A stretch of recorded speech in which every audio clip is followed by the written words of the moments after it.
Good morning, councillors. Good morning, executive. Good morning, those in our virtual gallery. It's my privilege to declare the ordinary meeting of the 9th of November open and note a full attendance of councillors and full attendance of the executive.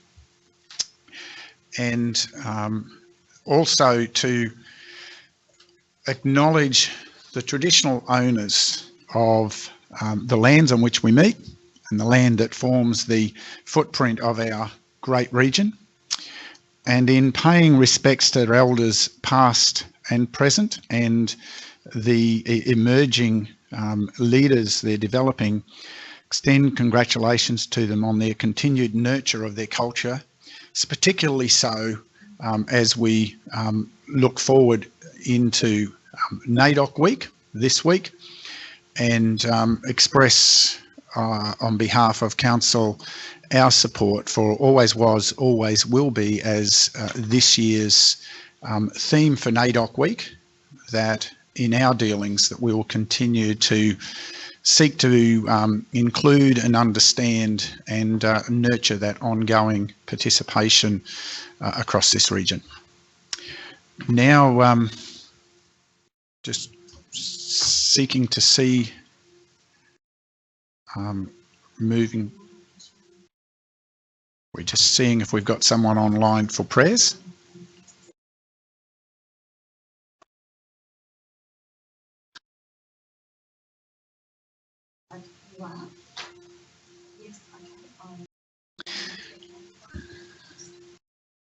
I believe we have Pastor Mark Ironside now joining us to lead us in prayers this morning. Good morning, Mark. Thank you for joining us even virtually, and we look forward to you leading us in prayers. Yeah, thank you, Mayor Greg Christensen, councillors and staff. It's my privilege to be with you this morning via the phone call, and thank you for the minute of your time to pray for you. But as I do pray for you, I was just thinking about teams this morning, and a quote from Bud Wilkinson: "If a team is to reach its potential, each player must be willing to subordinate his personal goals to the good of the team." As we do live in challenging times, I was just thinking about the types of challenges we face. If we have a new challenge, we need a creative team. If we have a controversial challenge, we need a united team. If we have a changing challenge, we need a fast and flexible team. If we have an unpleasant challenge, we need a motivated team. If we have a diversified challenge, we need a complementary team. If we have a long-term challenge, we need a determined team. If we have a Mount Kosciuszko challenge, we need an experienced team. And today, as I pray for you, Father God, we thank you for the wisdom of God to be with our leaders today as they lead the Scenic Rim. We pray for the favour required for the outcomes that they require in leading this great region. We pray for the prosperity of this region, that it will do well in the climate ahead. We pray for the intervening into personal needs represented in this room this morning.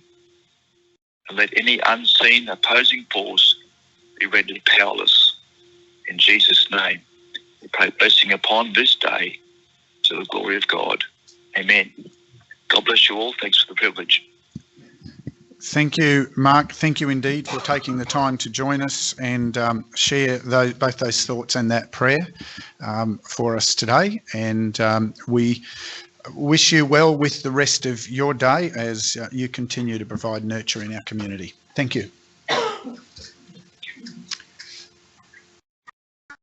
Councillors, we move to item 5 of our agenda, which is declaration of interest. Do we have any declarations for the business before us today? Okay, thank you, councillors. We have no announcements before us today. We move forward then to also no deputations. We will move on then to confirmation of the minutes from the previous meeting. Councillors, you've had access to those minutes. Their recommendation before us is for the minutes of the ordinary meeting held on the 26th of October 2020 to be adopted. I seek a mover. Councillor McConnell, seconded Councillor West. Anything to speak, Councillor? Anyone seeking leave to speak against? If not, we put the motion. Those in favour? That's carried unanimously. Thank you, councillors. We move now to item 10, which is the business of the meeting today. There's no business, sorry, of the previous meeting. We move to item 11. And CEO, you have a number of items. Thank you, Mayor. Good morning, Mayor, councillors, executive officers and members of the public listening at home. Item 11.1 is leave of absence for Councillor Marshall Chalk. Councillor Chalk has advised that he will be absent from a period in December and for personal reasons, and will miss the ordinary meeting to be held on the 14th of December 2020. So just seeking council's approval in terms of that absence, Mr. Mayor. Thank you, CEO. No queries to that report, fairly self-explanatory. Thank you. We have a recommendation before us and now seek a mover. Councillor Swanborough move, a seconder. Councillor McGuinness, any requirement to speak, Councillor? Anyone seeking leave to speak against? You can ignore Marshall stares. But no, we have a motion before us. Those in favour? That's carried unanimously. And we wish Councillor Chalk well with that period of time, and we will continue on. We move to item 11.2.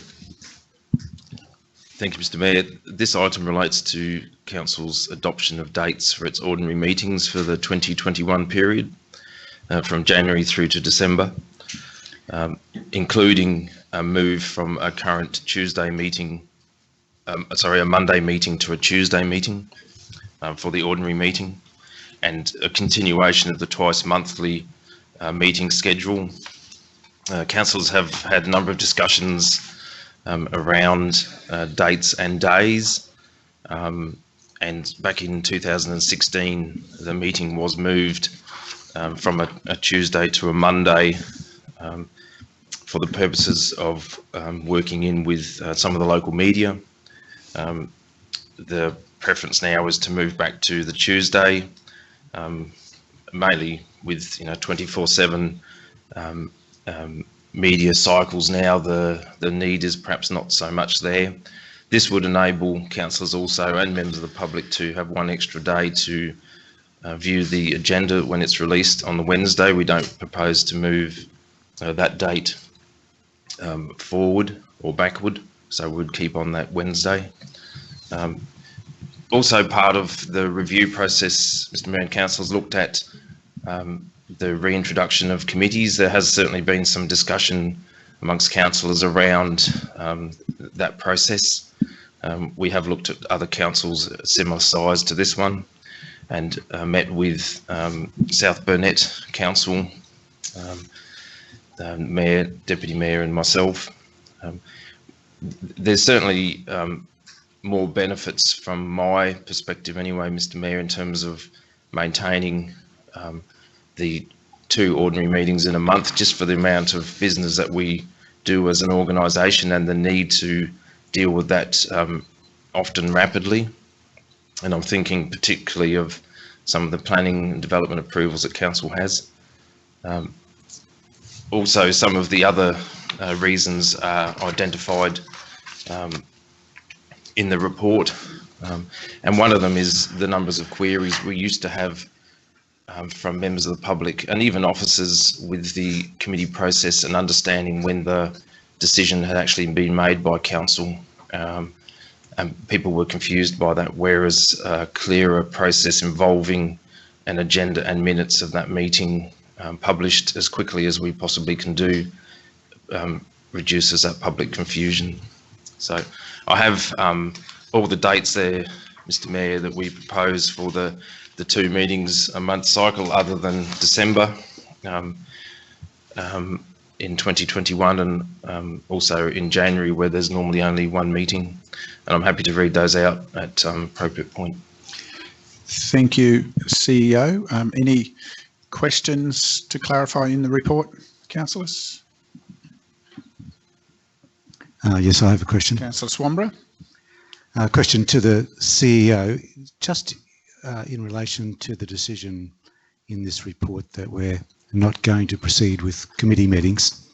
I wonder if you could tell the meeting just how town planning considerations are going, or recommendations are going to be considered in the future, given that we've been told with Belcara legislation that it won't be acceptable now to run committee discussions in confidential briefings anymore in relation to town planning issues. So is it going to be that we are going to then have all planning issues brought straight to the ordinary meeting?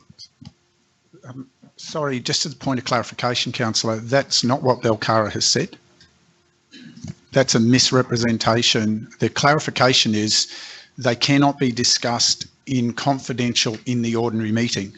It does not say that there cannot be other briefings in the life of council. So just if perhaps clarify, the question is about they cannot be considered as confidential matters in the ordinary meeting is what Belcara, is what the regulation says. The reason I say this is that the head of the CCC was at a conference on the weekend and this particular question was asked specifically of him. And the answer was that they would not allow planning issues to be discussed in confidential briefings. And so that was relayed to me, and I'm just relaying that now to the meeting. And if this was the case, you know, how would that affect the decision that we're about to put through today, that we probably will be having discussions about town planning issues in confidential briefings? Again, I'm happy for the CEO to answer, but I would make the point, councillor, we don't operate with the hearsay of someone speaking at a conference. We actually operate to the legislation that has passed through the Parliament of Queensland and the regulations that have then been set up as a result of that. And the new versions of those took effect from the 12th of October.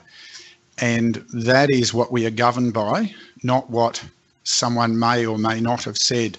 And those quite clearly articulate that planning matters cannot be considered as confidential business in the context of the ordinary meeting. The decision cannot be made confidentially. That was the specific or the summary of that legislation. But I'll ask the CEO to respond. Thank you, Mr. Mayor. Thank you, Councillor Swamborough. That would be my understanding. The current status quo continues. Matters that are of a development nature that need some discussion with councillors about in a workshop environment, that wouldn't change. The planning matters requiring council determination, decision making would happen in an open section of the ordinary meeting. Yes, Mr. Mayor. Look, I think there needs to be some clarification. I wasn't at this particular conference. I believe it was recorded and the information was provided to me from the recording. Kathleen Florian and Alan Sporum from the CCC were both at this particular meeting when this item was discussed, and there seemed to be unanimous agreement about it. But obviously, you know, I agree with the Mayor. We go by the legislation, but in this particular case, the people who are closest to that legislation have spoken on an issue, and it seems to create some conflict with what we're doing. So I would just ask the CEO if it's worthwhile seeking clarification on that particular issue before we make these decisions today. Sorry, Councillor, the decision today is about the dates for the ordinary meetings. If there is a further piece of legislative change, that will then come through and then we will be given the clarity. My understanding is we have had clarity in communications recently from the OAA that our practice around informal briefings and confidential workshop of matters that are not decision making but are information forming and clarifying are quite acceptable. So I would just, we've been seeking that clarity. This decision is couched in the context of the legislation and the regulations as they apply at this time. We cannot govern the process of council by hearsay from a third party attendance at a conference as the basis for our decision making. So just caution, I note the question rather than the seeking to direct further action, but are there any other questions to clarify the report? Councillor McConnell. Can we lay it on the table and get quick clarification and finish it at the end, just to ensure this is dealt with today instead of passing it through? Is that possible? Councillor, it will not affect the dates of meetings. I'm trying to understand. I'm just trying to get the situation cleaned up before the...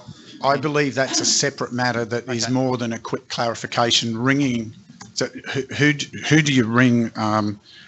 Ringing the CCC for clarification doesn't necessarily happen. Ringing the department isn't likely to happen practically to give us an answer in a couple of hours.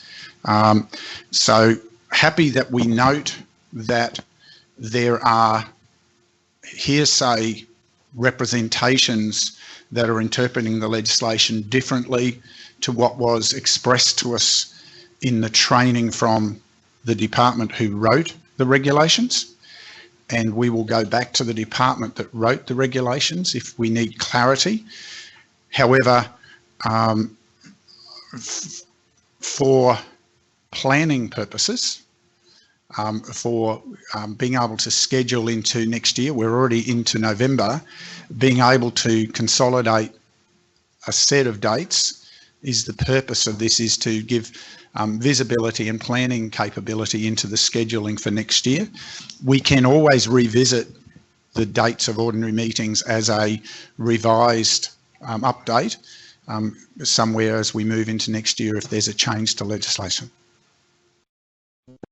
Would be my view, Councillor. Just to clarify, I don't at all suggest that as a separate matter, whether there's further clarification required now that we've heard of hearsay reports, but we have a focus today about being able to establish dates for next year.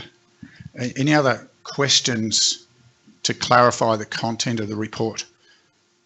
Yes, Mr. Mayor, just a question to the CEO. Whilst we have a recommendation with these dates, your report seemed to indicate that this item on the agenda was also consideration of the review that we were going to have about committees, which was originally programmed for December. Is that the case or not?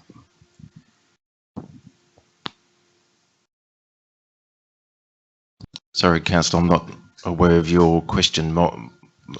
If you're talking about have councillors had discussions around committees, my answer to that is yes. So in adopting these dates, we're actually saying that we're not going to revert back to committees as your report suggests. That's correct. So, Mr. Mayor, so by adopting these dates, we are basically ruling a line under the ability to reconsider the committee system. So I guess that's where I was going. Councillor, if you want to debate the recommendation, wait till it's become a motion.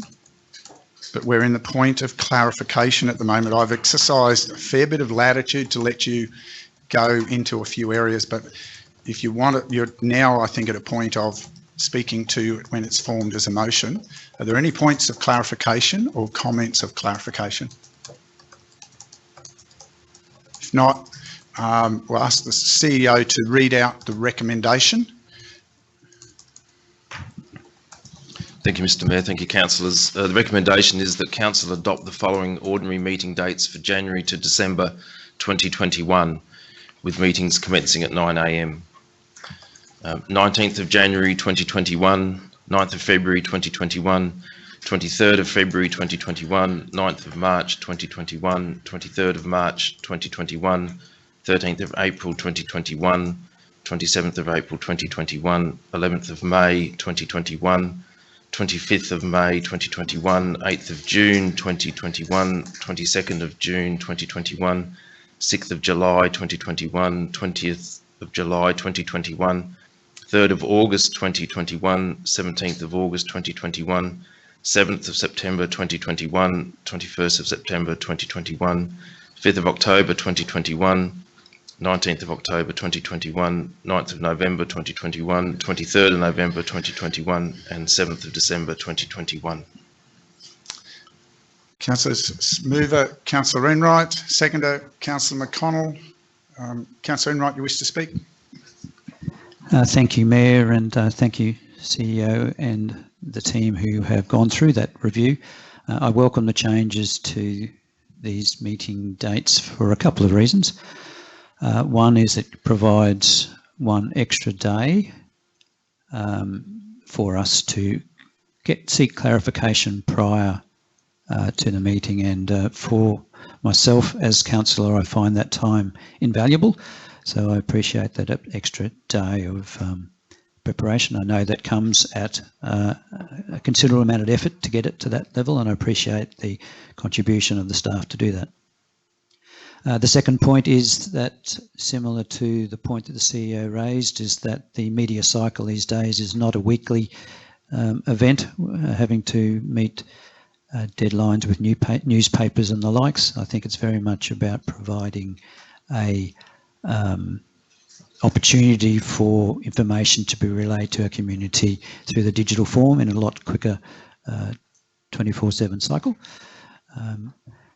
But probably more importantly, I think, having operated under the previous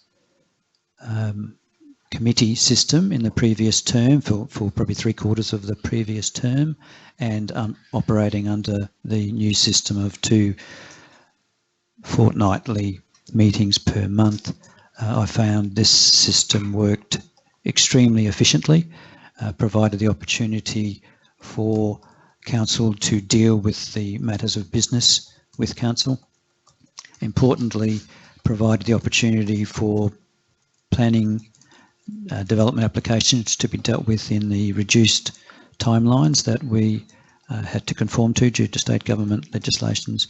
And I think it has seen a more efficient way of operating council and providing answers and results and resolutions for a way forward. So I think this is overall a very positive move forward, and a slight tweak to the meeting days, I think, will provide a more efficient operation with council. Thank you. Thank you, Councillor. Anyone wishing to speak against? Councillor Swanborough. Thank you, Mr. Mayor. Look, I don't have a problem with changing the dates. What I do have a problem with in some ways is that this particular item was wrapped up in the review that we were going to have about the committee system. So approving one by default approves the other. And I don't necessarily agree with the CEO's comments in here. I think that there is a quick turnaround. That's obvious. I think it is easier for the staff to do these things, but the casualty, in my opinion, is that by not having committees, we are denying the public the opportunity to attend those committees and listen in to the discussions that we have in those confidential briefings, which are essentially the same as committees.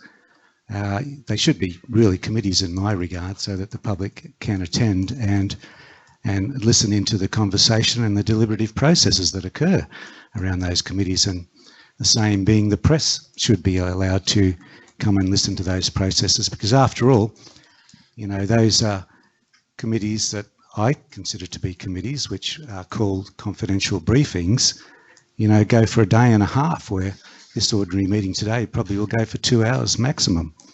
And so you can understand that most of the discussion and most of the ability to influence other councillors and most of the discussion with council officers or third parties that come in is being conducted in a confidential way. If it was in committees, that wouldn't be the case.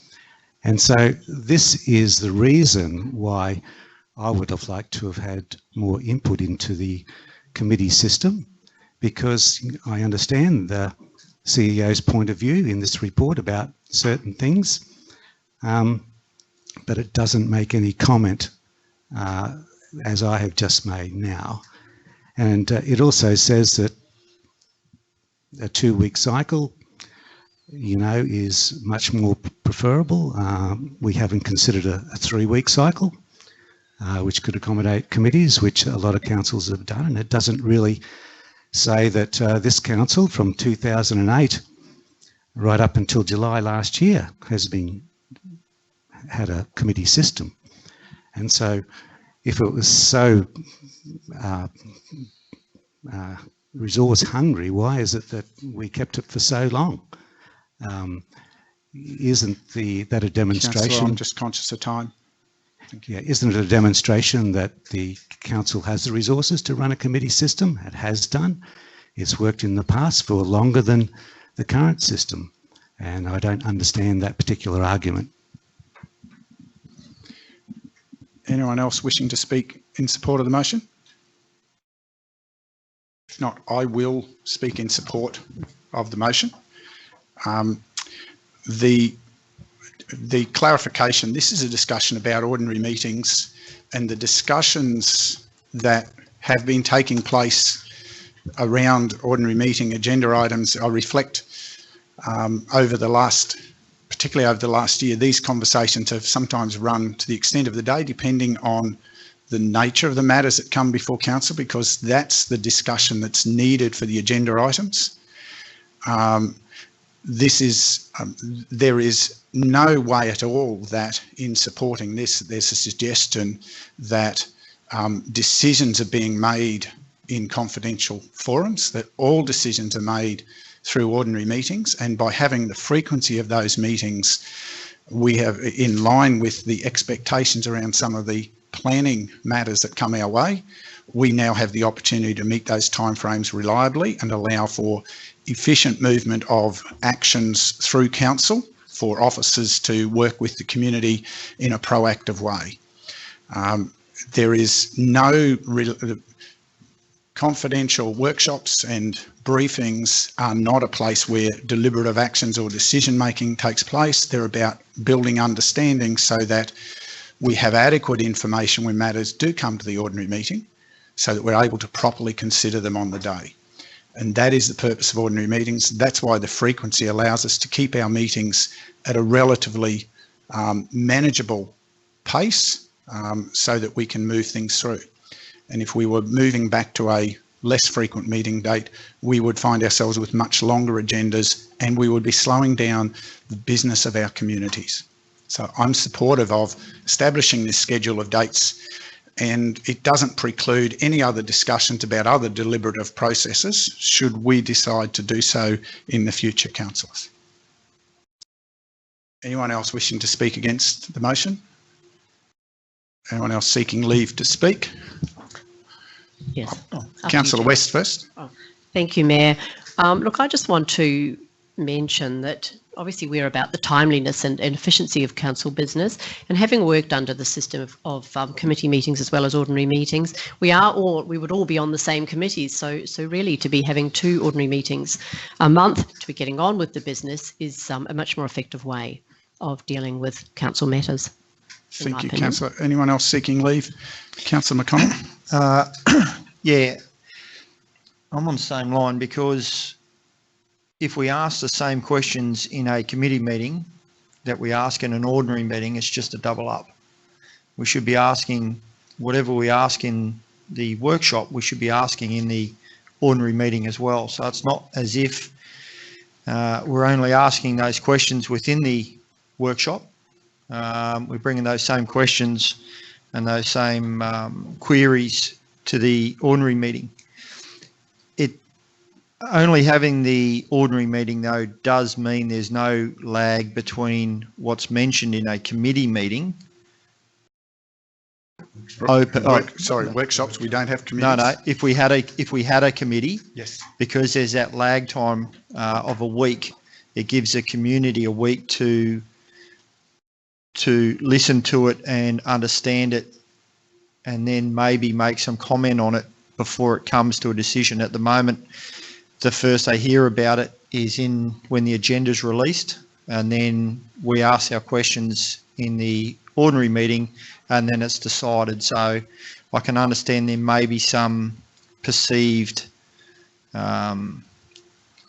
implementation that we're not being open and transparent, but if it's all of us should be asking the same questions that we ask in the workshop in the ordinary meeting to ensure that the public understand that we have asked those questions and we have done our due diligence. So I'm supportive of the way it is running at the moment. Thank you, Councillor. Anyone else wishing to speak? If not, Councillor Enright, do you wish to close? Thank you, Mayor. I would just like to repeat that the current system with our 2 fortnightly ordinary meetings provide the ability to deal with the business of council. I think since COVID, we've demonstrated through the ability for the audio listening into the wider community has probably demonstrated greater engagement of the community at large than we ever had at any of the committee meetings. And I think that's a great opportunity to provide that open and transparent discussion into our community. And I think this is perhaps one of the great outcomes that have come from COVID, and I think it provides us to deal with the business of council, to provide that lengthy discussion if required. We've certainly demonstrated that over the last couple of months where we've had some contentious items, and I think it's been very helpful to provide the wider community an understanding of the depth of discussion that comes in and consideration for some of the items that have come up, and I would support the recommendation as outlined in the paper. Thank you, Councillor. We have a motion before us, councillors. Those in favour? Those against? Okay, the motion is carried. Councillor Swanborough has asked for a division. Note, Mayor Division 2, 3, 4, 5 and 6 in favour. Division 1 against. We move on to item 11.3 in the agenda, CEO. Thank you, Mayor.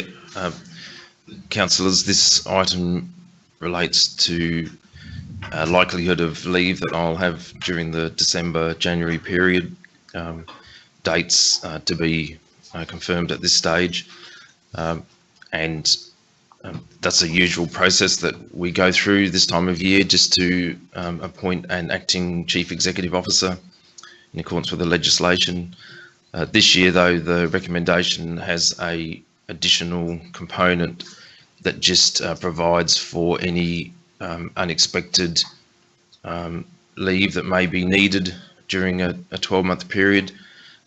Really, for a governance checkpoint, we haven't resolved in this fashion previously, and it's always been a concern of mine that we haven't got that appointment in place should I be injured or the like and not able to attend work. So I'm not predicting any absences or the like, but I'm just have a precautionary approach, Mr. Mayor, to ensure that council isn't left in a position of having to assemble councillors and make an appointment in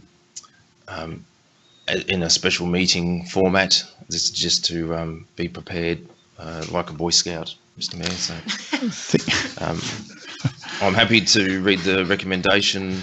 The recommendation does encourage council to appoint Deborah Howe, the General Manager of Customer and Regional Prosperity, really on the basis that over the last 2 years, 2 other General Managers have cycled through this process in Chris Gray and also Oliver Pring have had their turn. So as part of a development opportunity always for other General Managers to play their part. And just for the benefit of listeners and councillors, I'll just provide some background here about Deborah. So Deborah commenced with Scenic Rim Regional Council in the inaugural General Manager, Customer and Regional Prosperity role in December 2018. Deborah has worked in the private sector for more than 19 years and for over 25 years in local government. And in her local government sector has primarily worked in the area of arts, culture, economic, community and tourism development, major capital project delivery, investment attraction, event attraction and management, and placemaking in regional development. Deborah's held some key roles in local government and at councils of Brisbane, Crow's Nest, Toowoomba, Mackay, Livingston, as well as in Victoria with Moreland and Port Phillip, and also worked with Queensland Destination Development at Tourism and Events Queensland. Just a couple of other things. Deborah was a board member for 3 years and president for 2 years of the Southern Queensland Country Tourism, formerly the Toowoomba, Golden West and South Burnett Regional Tourist Association. Deborah won the 2010 Queensland Telstra Businesswoman's White Pages Community and Government Award and competed in the Australian Telstra Businesswoman's Award. And one thing that we're all aware of is Deborah has been a Queensland Tourism Awards judge since 2017. Deborah has management qualifications and is a Justice of the Peace qualified in Queensland.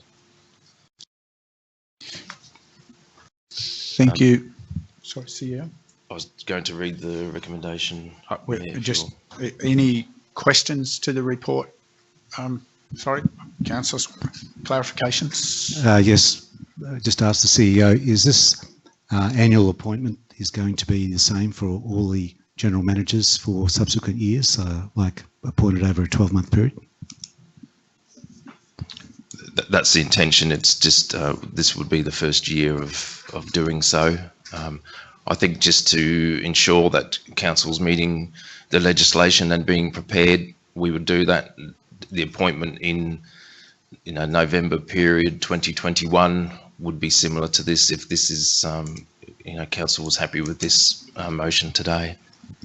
Just another question. With the mechanics of this, seeing it's a long way out, if we've appointed Deborah by resolution today and she's sick or unable to undertake those duties, does council then have to resolve someone else at that particular time, or what would be the story, or would she automatically be paid to be CEO and then you'd have to appoint another person, so you'd have 3 people being paid CEO during that time? Just how does it work? Well, in the situation where I was on leave or ill and Deborah was appointed and then Deborah was ill, the council would need to undertake a special meeting to appoint an acting CEO. In terms of payment, I would be on an annual leave or a sick leave basis. Deborah would be on a sick leave basis, so the other officer would be paid in the acting capacity. I'd have to revert to somebody about the technicalities of whether all 3 people would be paid at the CEO level. I don't think that would be the case if the Council would rescind. Yeah, we just go through. Yeah, so the answer to that question is that the appointment of Deborah would be rescinded to enable a person to be appointed. Any other questions for clarification?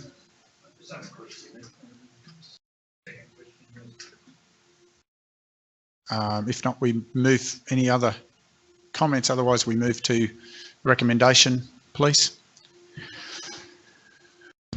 Thank you, Mr. Mayor. The recommendation is that Council appoint Deborah Howard, General Manager, Customer and Regional Prosperity, as Acting Chief Executive Officer during any absences from duty of the Chief Executive Officer. Point 1, for the period 1st of December 2020 to 30 January 2021, with the dates to be confirmed. And second point, thereafter for the period 1st of February 2021 to 30 November 2021, as necessary for any consequential absences of the Chief Executive Officer, potentially avoiding the need for Council to hold a special meeting and to ensure preparedness in line with the requirements of Section 195 of the Local Government Act 2009. Thank you. We have a recommendation. Councillors, someone to move? Councillor McConnell, seconder. Councillor West. Councillor wishing to speak? Anyone wishing to seek leave to speak against? Anyone else seeking leave to speak at all? If not, we put the motion. Those in favour? Carried unanimously. Thank you, councillors. And thank you, CEO, and thank you, GM Customer and Regional Prosperity, for being prepared to take up that challenge as and when it's required. We move to item 11.4. GM. Thank you, Mayor and Councillors and Executive and those listening online. Today, officers are presenting the environmental grants for 2020-2021 and the myriad of applications that have been presented, applied to this round of grants. Today with us, we have the Team Leader of Environmental Policy and Services, Josh, and we actually have the Acting Manager of Regional Prosperity and Communications, Randall Deans, whose usual role is Manager of Health, Building and Environment, but today he has the pleasure of acting duties while Brenda is on leave. So there's a lot of grants listed in the report, Mayor, so I thought I would hand over to the team, and if councillors have any questions of details outlined, happy to answer those. Thank you for introduction. The report's quite extensive. Councillors, any questions for clarity to the report? Councillor McConnell? Yeah, I've just got a couple through the chair, if I could. Why are these grants important to the Scenic Room, and what are the benefits to the ratepayer?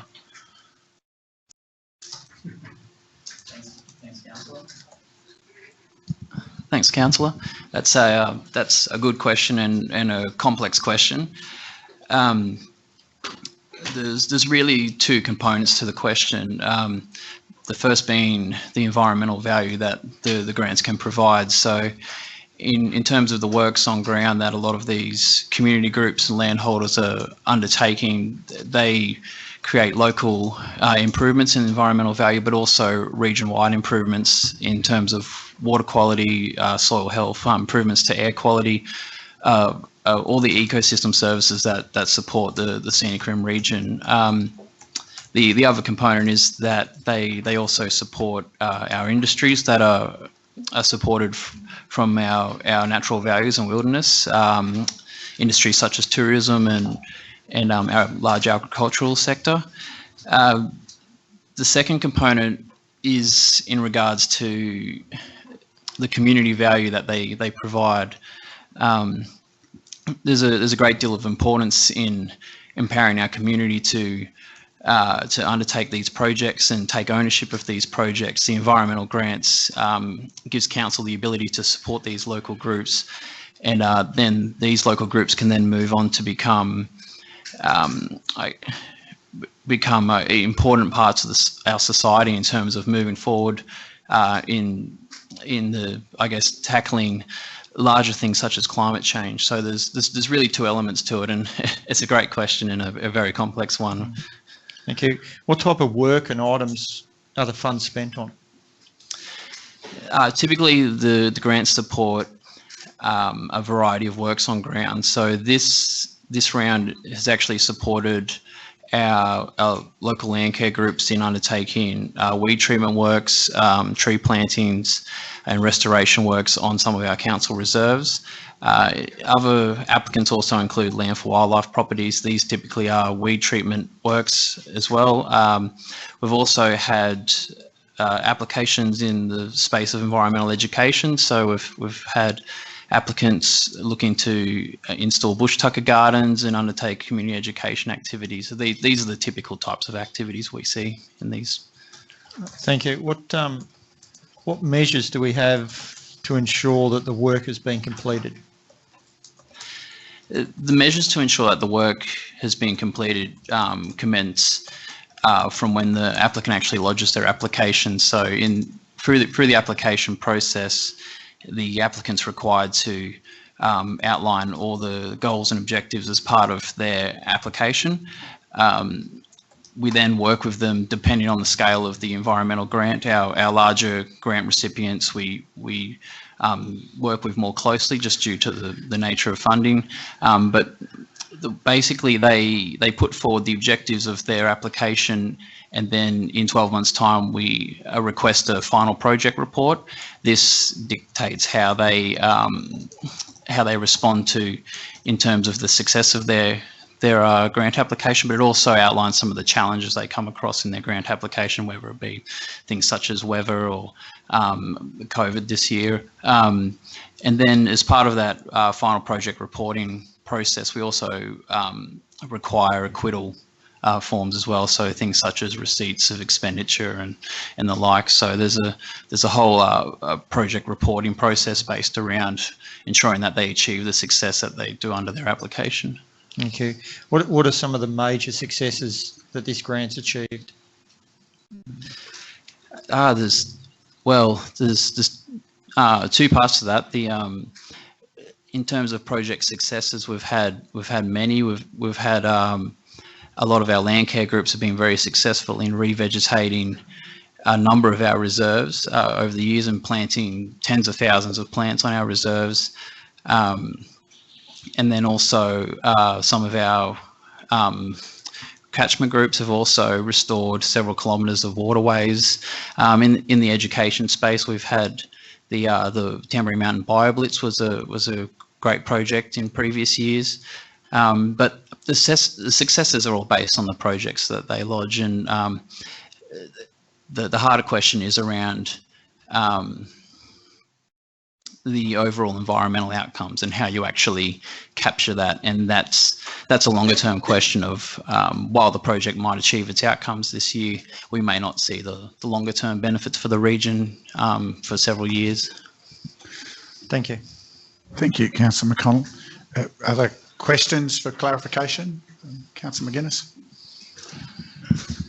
Yes, Josh, I just wonder, I'm on my old hobby horse here, how well are we working with other bodies to ensure that there's no duplication of work here? I think of River Trust, I think of Seckwater, I think of a few others around the place that sort of, are we working with them when giving out these grants? Are we working in harmony with them and cohesion with them? Well, ultimately, with the grants process, it's up to the applications we receive. If we receive an application that's duplicating work we know is being undertaken under another program, we would definitely work with the applicant to make sure that that work would support the existing work being undertaken. But if an applicant proposes work that may not be strategically something we're looking at, we still assess that application on its own merit.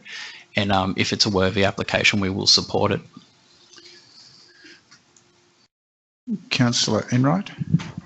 Thank you, Mayor. Thank you, Josh, for that overview. I think that provides great insight. My question is perhaps in a little bit more detail of what things are covered as a part of the grant. We've got a couple of significant land care grants there, and commend the effort of our many land care groups throughout the region, but it'd be of interest to see what type of things that are covered as a part of this grant application.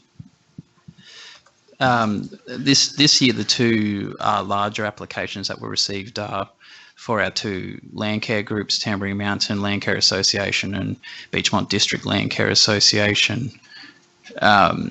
Each of these land care groups undertake significant works on council reserves. In Tambury Mountain Land Care's instance, they're working across 20 different sites across Tambury Mountain, each with their own individual works happening. They're depending on the site, depends on how far along the works are. So in some of their earlier sites, such as the Contour Road sites, they're fairly advanced and they're into a more of a maintenance management workload. With newer sites such as the Shelf Road or even Sandy Creek, it's more in the establishment phase, so more planting trees and looking to do the primary treatment of weed control. So it really depends on site by site, but overall Tambury Mountain's objective is to improve the natural corridors of the Tambury Mountain area, and we have a significant portfolio of land in the Tambury Mountain region, and they've been doing this for 16 years and continue to take on new parcels of land in those activities. So in terms of the other large applicant, Beechmont Land Care, they are currently operating across 5 different reserves along Beechmont, and much the same in the types of works they're undertaking. They're typically revegetation activities and weed management activities. These are across the sites of Beechmont Pioneer Reserve, which is a new one they've taken on. Also Windabout Reserve and Akuna Timbara Reserve, for instance. But once again, it's a case of a site by site. Each site's at a different stage in restoration. Councillor Enright, you have something supplementary? Your question? Yes, if I may. Thank you. Yes. So where are the funds spent then? What's an example, a typical, without going specifics, but typical disbursement of funds? Yep. So in the instance of both those applications, 100% of those funds are actually spent on engaging contractors to undertake works on ground, whether that be preparation for planting events or primary weed treatment. So in the instance of Tambury Mountain, with the amount awarded, it would equate to 80 contractor days on ground across council's reserves, and these would be based on, once again, site by site. So in the instance of, say, the Contour reserves, this would be just low level management, but in, say, Shelf Road, there would be more intensive work, so maybe 10 to 15 days spent in there to do some primary treatment. Councillor Chalk? Yeah, just on the budget and financial implications, it says here it's 103,000 and we've spent that all on the grants, but I was more wondering what the actual cost of council it is with officer hours and in-kind support that we offer. Is there any gauge on that what it costs us on a larger scale to implement these programs? That's a good question, and in terms of administering the program year by year, it would be, I would probably have to probably look into that in more detail, but look, there's an intensive period of about a week where our assessment panel is required to review all the grant applications, develop the reports, put them through to council. That's an intensive component. In terms of the ongoing support, it's much less. It would be a case of an as needs basis, so as our groups need support, or with our larger grant applicants going to site and then looking at the objectives they're trying to achieve. And it works in cohesion with our reserve management program, which our environmental operations staff manage. So there's definitely some synergies there that allow us to implement the grants without I guess, costing too much resourcing to council. If I may add to that, Councillor, we can take that question on notice and provide more finite detail back to you. But I guess what I'm hearing and what Josh is saying, that this is about progressing our business as usual activities under our natural resource management responsibilities within this unit. So it goes hand in hand. Councillor West. Thank you, Mayor. Josh, I was just wondering, with regard to the contractors, is there an encouragement to use local contractors to be doing the work in these areas? I know generally Beechmont do because they have some living in their area, but is that across the board for a lot of those grant applications? Ultimately, contractor selection is up to the applicant. It's really a case of the applicant determining which contractor they wish to use. In my experience, most of the contractors are locally engaged because they know the local flora and fauna, they know the sites, and they've worked closely with these land care groups for a number of years. But ultimately, it is their decision. Councillor Enright, did you have another question? Thank you, Mayor. Thank you, Josh. There are a number of unsuccessful grant applicants in this round, and that's typical of the engagement we're getting in both our community grants as well as environmental. My question is probably what along the lines of support do we offer to the unsuccessful grants to assist them in future grant applications? It really depends on the applicant. In some instances, these are applicants which weren't eligible because they weren't part of our habitat protection program. In those instances, we are supporting them with our 1 Million Trees program. With applicants which may have been eligible, but their project is of a lower merit, we work with them then to, I guess, on learnings how they could improve their project in the future and better achieving environmental outcomes. And then in one of the instances of the unsuccessful, there was simply a lack of information provided, and we've since contacted that applicant and we're working with them on how to prepare the application for next year. So. Any other clarifications, councillors? Just thank you for the comprehensive nature of those answers. We have a recommendation, councillors. GM, if you'd like to read the recommendation, I would suggest, with your leave, councillors, that rather than read out every line item in the approvals, we will refer to that as approvals as per the inserted table. To the value. Thank you, Mayor. Today our recommendation is that Council approve the allocation of grants under the Environmental Grants Program 2020 to 2021 for a total of $102,037.50 as outlined in the table below. And two, that Council acknowledge relevant feedback and advice will be provided to unsuccessful grant applicants to continue building capacity of the community to apply to future rounds. Thank you. Motion in two parts. I seek a mover. Councillor McGuinness, seconder, Councillor Chalk. Wishing to speak to it at all, Councillor McGuinness? Anyone seeking leave to speak against? Anyone else seeking leave to speak to the motion? Councillor West. Thank you, Mayor. I just wanted to mention that often we don't get an opportunity to thank our land care groups for their custodianship of so many areas in our region, and this is a wonderful opportunity to acknowledge what they do, and also for our catchment groups as well. And for the two land care groups that are mentioned here, I just want to actually thank their executive because they are very sharing with their information, and I know over the last 2 years have shared with a lot of smaller land care groups and helped to get them up and running. Thank you.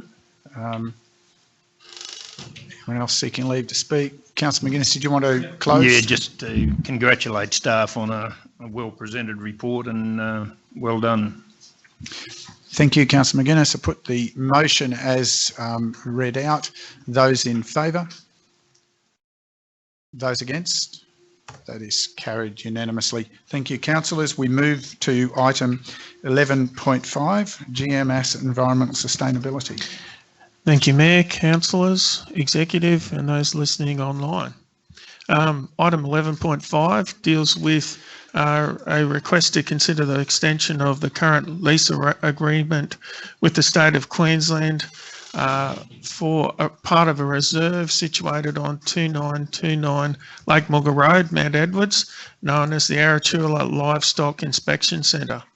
The recommendation is in two parts, dealing with firstly the extension and then secondly a delegation to the Chief Executive Officer to enter into negotiations on a new lease arrangement. It's worth noting that this site has been utilised for this particular activity for approximately 26 years, and that over many years the title of the actual department may have changed, but the actual function has remained the same. Thank you. Councillors, any questions to the report? There's a fair bit of detail in there. Councillor McConnell. Sorry, just a quick one if I can to the GM. What conditions are in the lease to ensure the clean-up of any possible contamination on the site when the lease expires? Thank you for the question, Councillor. Yes, there are a couple of clauses within the current lease agreement that actually deal with the state in which the site is left when or if the service was to be discontinued. Those lease conditions actually deal with the specifics of both the leasee and lessor negotiating the condition of the site is left in, with the bulk of it in our favour. Interestingly, we are custodians of the land. We are trustees of the land, which is actually owned by the state, which is interesting in itself, and the state has interests in the land being reinstated to its original intent as well. So we're covered on two aspects. Thank you. Councillor Enright. Thank you, Mayor. Just a question to the GM. I note the rental fee of $100 per year. Are there any significant costs to council for this site over the year? Other than the general leasing arrangements and sorting that out, there are no other major costs involved. The site is managed by the state through the lease agreement. However, we will certainly look at the relevance of the leasing fees as part of the ongoing negotiations over the next 12 months. Councillor McGuinness. No, thanks, Mayor. Either to the GM or the manager, the being only for 1 year, pending finalisation of sports and infrastructure, community facilities and the lease adjustment review. I just wonder, I don't see anything to do with the sport and infrastructure review, but it was the other, we seem to have, could you give us a timeline when this will be in place? Because it's been going on for some time that we have leases just for 12 months and it's costing us money all the time, every time they do roll over, just where we are with that. Thank you, Councillor. Just in terms of the timelines for the lease review document, we're looking at end of this year or latest by early next year, so that we can have all the leases together and presented to Council for endorsement.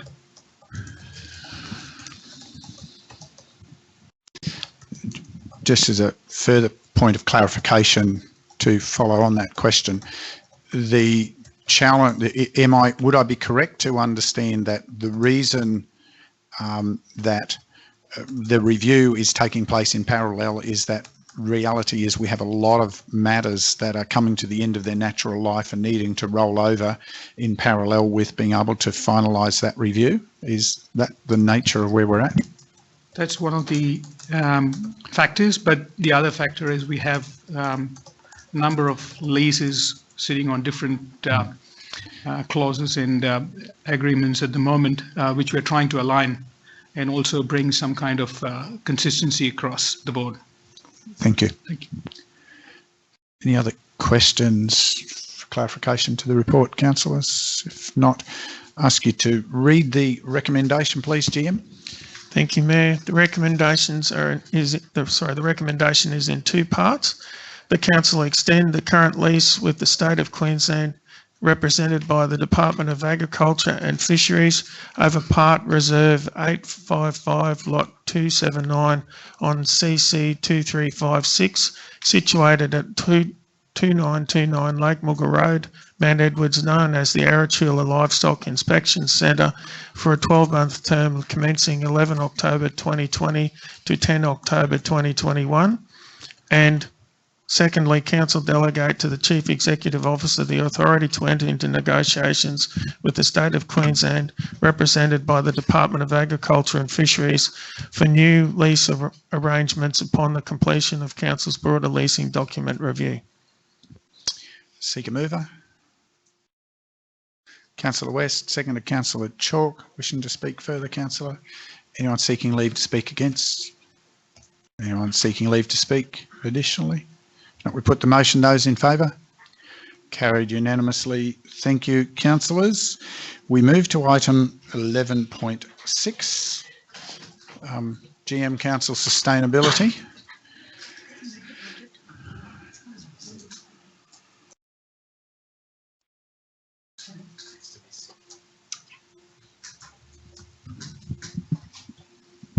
Thank you, Mr. Mayor, councillors and people listening to the broadcast. 11.6 refers to council considering the rescission of council procedure and replace with council policy management of confidential information by councillors. I take the report as being read, and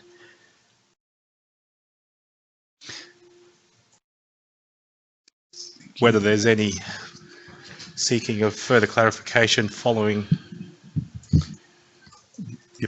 our workshops and other discussions. So additional clarification questions, councillors? You've got 3 versions of the prior, the track changes and the clean. Councillor Swamborough, you wishing to ask a question? Yes, Mr. Mayor, there's quite a lot of issues. There's a lot of things I don't understand in this policy. There's some inconsistencies which I want to examine, and also I just will need to seek a clarification on quite a number of items. So the purpose is ask questions of clarification. This isn't about debating the matters, councillor. Exactly right. Clarification. Yes, just on. In the first instance, Mr. Mayor, I just want to read on page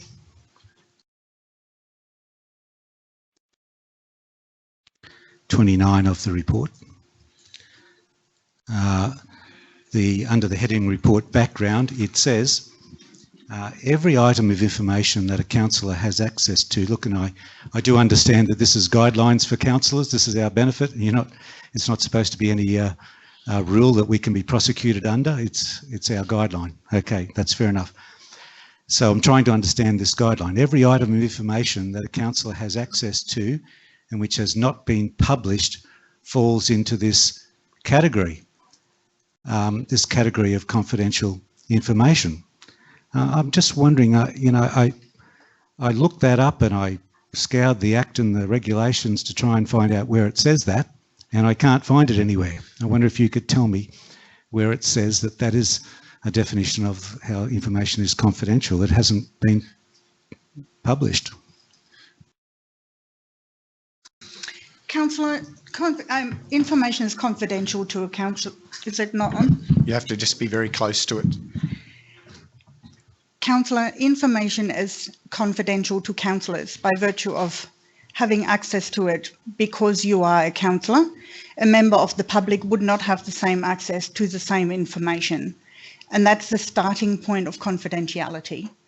Once an agenda is published and the information that you are considering is available to members of the public, then it's public information and it's no longer confidential. It's confidential for you to consider whether to use it further. It's not confidential to say you cannot use it at all. It is to remind you under section 171(3)(a) what to do, what you can and can't do with information. Yeah, but this sort of says we're referring to information. It says it's concerned with the use councillors can make of information. It prescribes, and that's spelt wrong there, I think. It prescribes that a person who is or has been a councillor must not use information that was acquired as a councillor.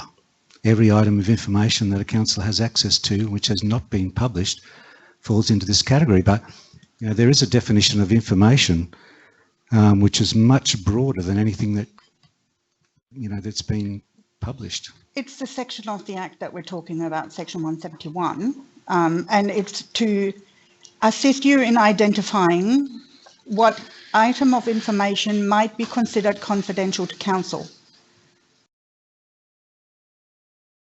Yes, it probably hasn't really answered my question yet, because I don't understand. I can't answer your question in any other way. I'm sorry. All right. Well, let me have a look at the definition of information in your report on page 43. I don't know that. In page 43, it says information comes in many forms, including oral, letters, reports, documents, attachments, tapes, emails, electronic media, including discussion during meeting. So these are sort of things that will never be published, will they? Not everything that's done by council will be published, obviously, because some information is dealt with in a confidential meeting, workshop, or otherwise confidential manner. It's the definition of information in the policy is to alert you to the fact that information can come in many different forms. This policy often by itself does not stop you from doing anything further with the information. It is there to give you guidance about identifying what information might be considered confidential to council. All right. Well, my question is, well, based on that first paragraph, it would appear to me that I can only, if it's a written document. Sorry, Councillor, we're not debating it. If you want further clarification. My further clarification, my question is, the only safe way of us providing information to the public that we have in any written form is to go to the website or read council press releases based on this statement. Or inform oneself via the agenda. There's lots of published information that members of the public can find out. This report, for instance, is available to a member of the public right now, and the proposed policies and procedures are available to members of the public right now. But a week ago, they wouldn't have been. Yeah, I'm not talking about agendas. I'm just talking about this statement in general. Some information, Councillor, will never be not confidential, and that information might be something that you are provided with in a confidential briefing. They will never be not confidential if they are not published. So essentially, if a member of the public asks me something, I can say, the only thing I can tell you is if it's published on council's website or in a press release, nothing else. Or a member of the public is always at liberty to ask for an administrative release of information or a right to information application. Well, I think that answers my question. Thank you very much. I think, Mr. Mayor, also should be referenced back to the purpose of Section 171, 171A and 171B around that information where, to gain or directly or indirectly financial advantage for the person or someone else or cause detriment to the local government. So it's got to be in context in terms of what you're referring to, the confidential information and whether or not it's released before it's made public. Well, I wonder if someone could explain to me what the word detriment means.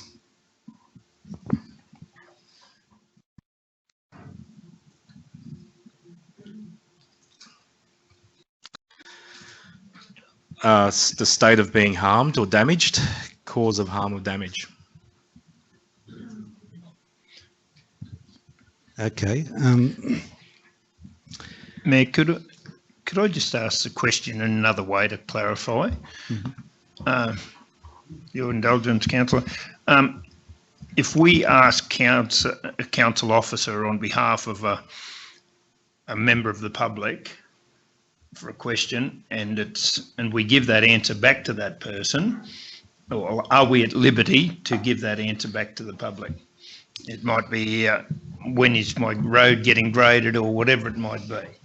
this policy does not stop you from actually talking to their constituents or responding in the way you just suggested. That's not confidential information. That wouldn't be. There would be a plan of works around grading roads or fixing potholes or something like that. So yes, the answer to your question is yes, you could respond to a member of the public.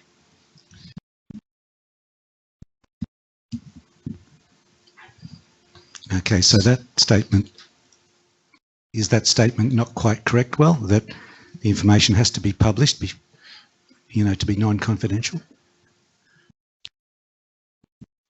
It's in context. This is a guiding document only, and if it's published, then there's no harm that can be done by further publishing the information. It's already out there. So I'm clearly not understanding the question. Councillor, before you continue, can I just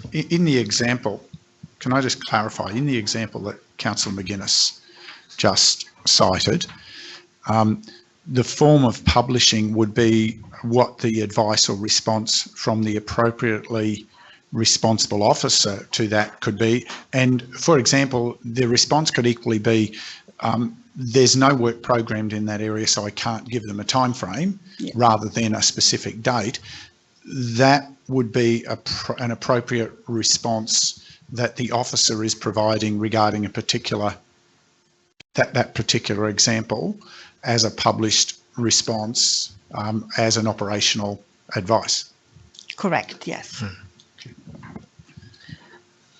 So my question is, if that advice had come by an email from a council officer to a councillor saying the road is going to be graded on such and such a time, are we able to share that information with that person? Yes.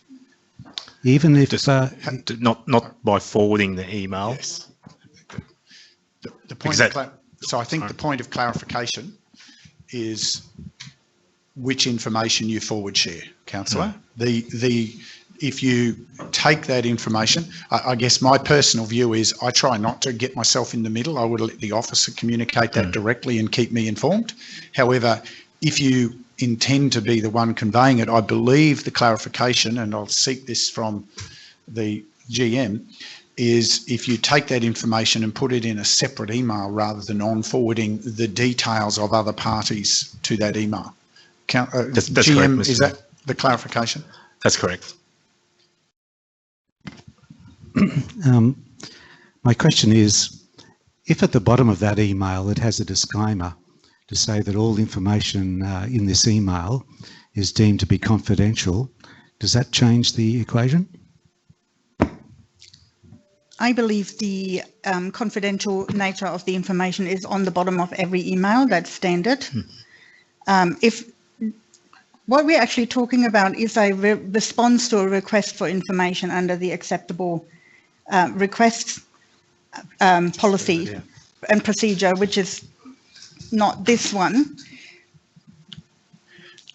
And I think that's just the clarification questions. We have two items before us, just for those who may not have read the agenda but are listening in. There are two items. One is the next item deals with acceptable request.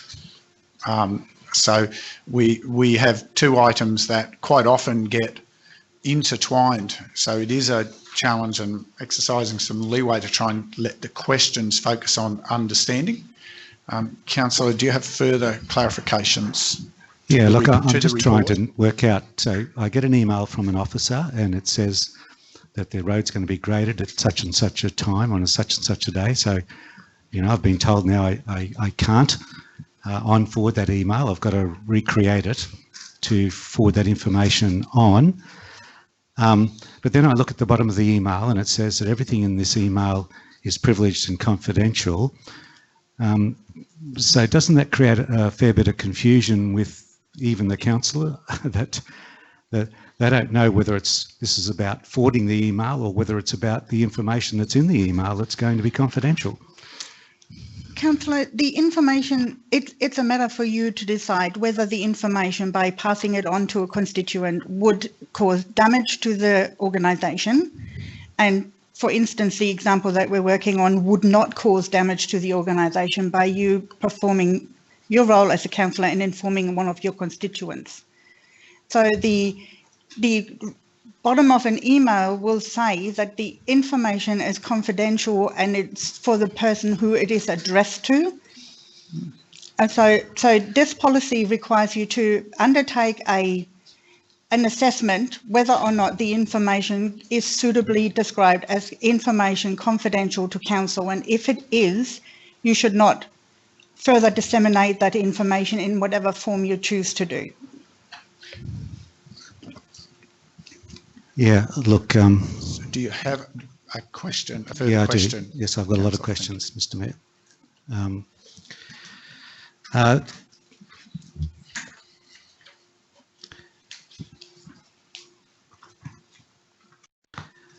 The question is in relation to me assessing that section 171 section, which I've read many, many times. And it says, as has been rightly pointed out, that it can't be to the detriment of the local government. But isn't it true also that the Office of Information Commissioner has informed local government and Queensland government in general about what information is confidential and what is not confidential? And it says that the only reason local government, this is from the Information Commissioner, says the only reason local government... Councillor, point of order. Question, you asked the question. You're now starting to introduce a separate piece of information rather than questions to clarify the report. You're introducing a whole body of new information. Yeah, I'm basically saying, is it true, Mr. Mayor, that what I'm about to say is understood as being a presumption of how information is to be processed?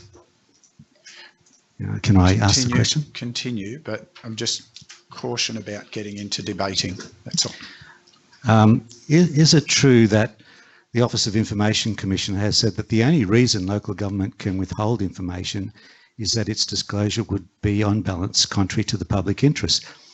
The government is not permitted to withhold information from you because it might be politically embarrassing or because it might cause a loss of confidence to the local government.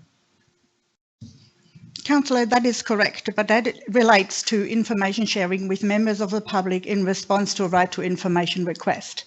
What we're talking about here is information that you receive as a result of being a councillor and participating in meetings, confidential briefings, being provided with information. So the information from the Information Commissioner is in relation to the Right to Information Act and in relation to how to deal with a right to information request. Well, I thank you for your answer, but I would ask you to clarify that if I was to say that the definition of cause detriment or what information seems to indicate something contrary to that. Sorry, Councillor, I'm concerned that you're starting to, the answer has been given that what you've referred to is a separate piece of legislation that refers to a separate process to what the purpose before us today is. Well, and that's been asked and answered, so we shouldn't continue to debate it. I thought that was made quite clear. The Information Commissioner references relate to right to information request, which is a formal process, as I understand, from our training, and has different criteria applied to it to what the normal operational practice, which I think is what this document refers to for guidance for councillors. Would that be the characterisation of the two different conversations? Yes. That's correct, Mayor.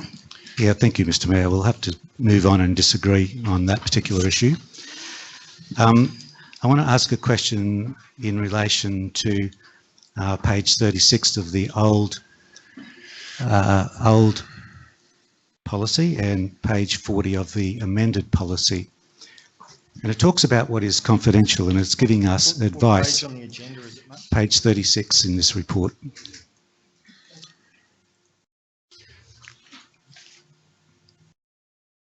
It deems for guidance to councillors on what type of information is confidential.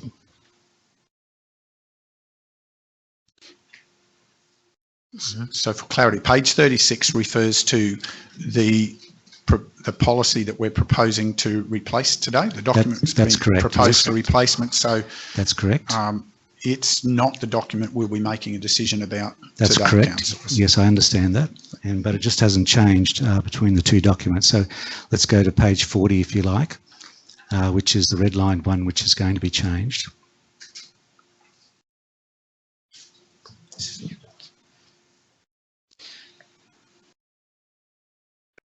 For the benefit of those in listening in who may not have the agenda open in front of them, there are three versions here. There is the old version, there is a marked up version showing the changes, and then there is a clean skin version which follows. So we are now looking at page 40, which is in the marked up version. Councillors, continue, Councillor Swanborough. Thank you, Mr. Mayor.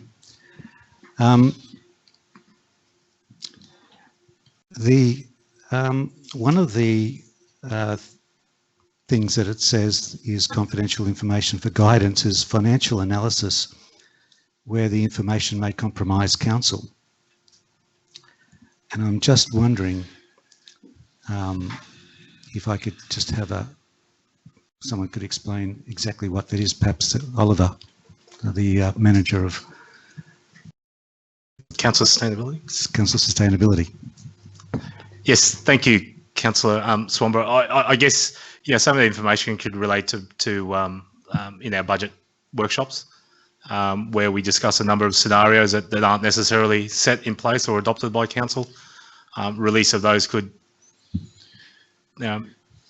cause undue angst or misconceptions around it. That's the position that council have formed. The position council have formed is not until such time the budget is formally adopted. So that really refers to budget preparation of the budget. It could be around discussions about disposal of land when it comes to sale of rates or property for undue sales and so anything that relates to that has. I think you're meaning sale of property for non-payment of overdue rates. Yes, sorry. Thank you. Just to clarify.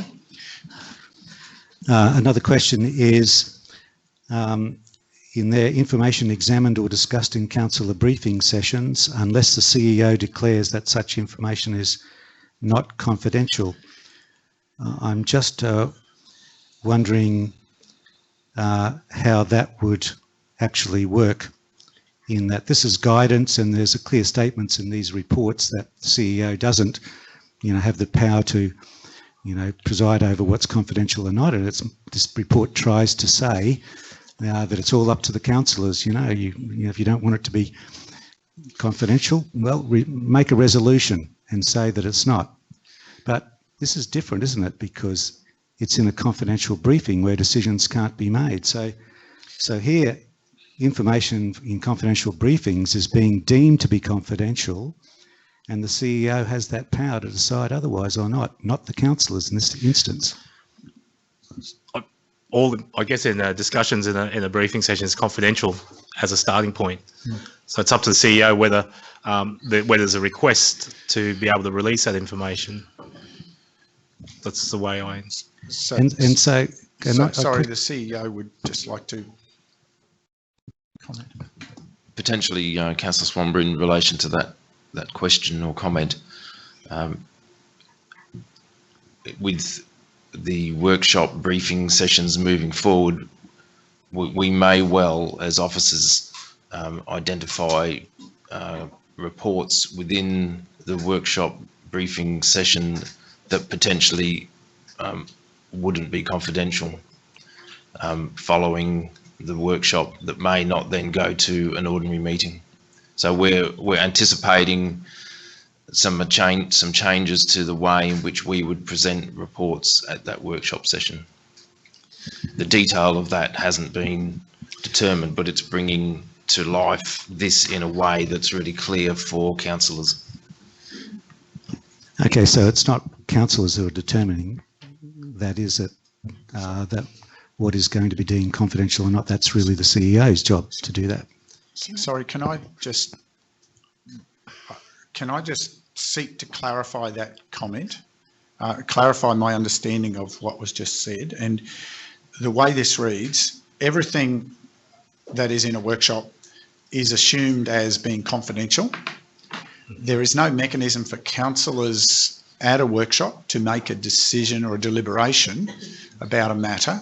So unless that matter is then proceeded through a council ordinary meeting in a format where that's appropriate, or the subject of an RTI, there are matters which are valuable reference information that would otherwise not have a mechanism to be available to the public unless there's discretion for the CEO, because we can't make a decision in that forum, to consider that some of that information is relevant for, it is suitable to be made public, and that the CEO in doing that is actually operating within the guidance and the direction that's previously been provided to his role by council, which I think is, to me, an important part of that. Is that the correct reflection of your comment? I'm just trying to clarify this. I'm not trying to debate it. I'm just trying to understand it because it's a complex item.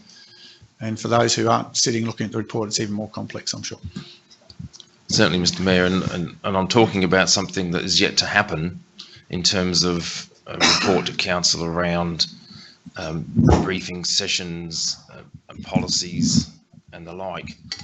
But I'm trying to answer a question from Councillor Swanborough to bring that part to life, because I'm not aware, potentially in the past, where reports that have been presented at a workshop session have then been made public.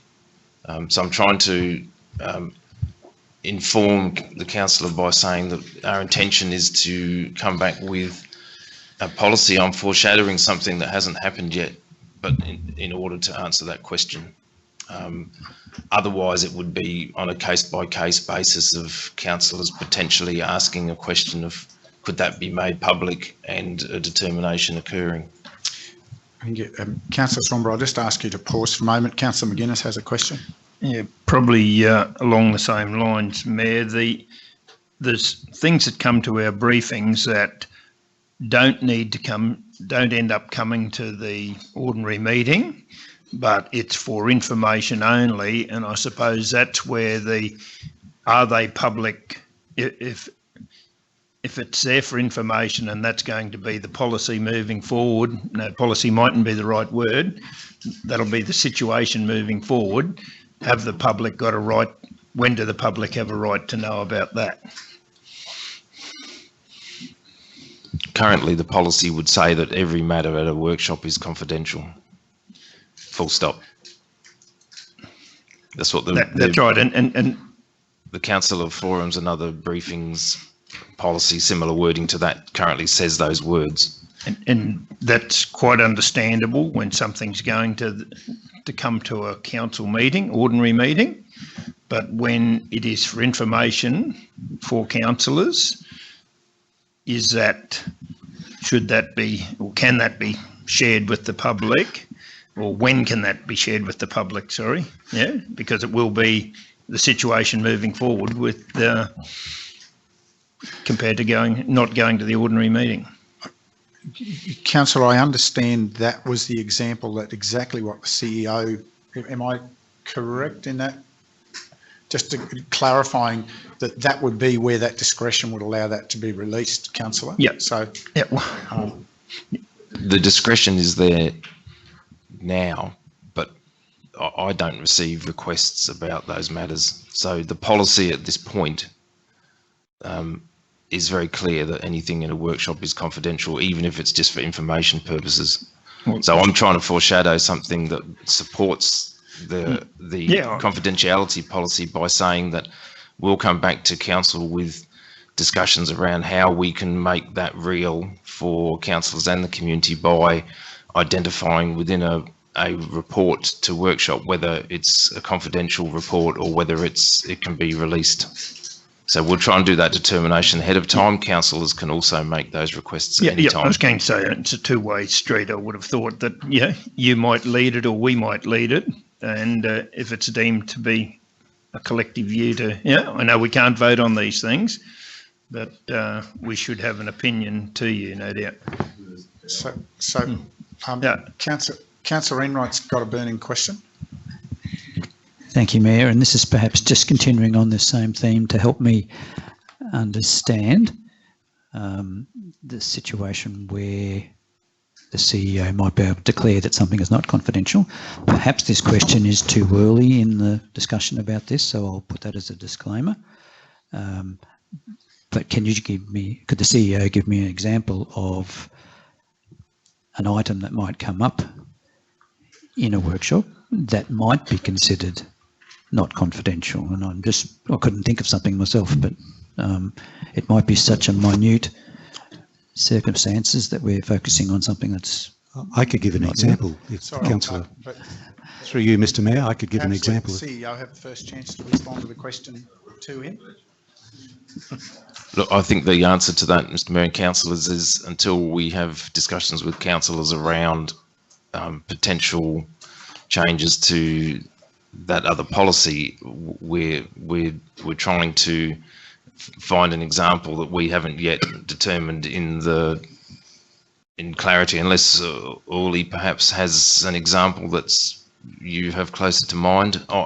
I haven't got anything in my mind at this point. Councillors, I could imagine a situation where a workshop item is around a condition that is attached to a delegation that the councillors seek to impose, that would be legitimately able to be shared with the members of the public, and that would not need to be confidential. So things that are strategic in nature, where councillors will be asked at some point to make a decision, could fall in that category. I got what Mr Mayor was obviously anything to do with budget. We've just developed the budget timetable. Didn't know whether that should go to the workshop as anything normal with budget would.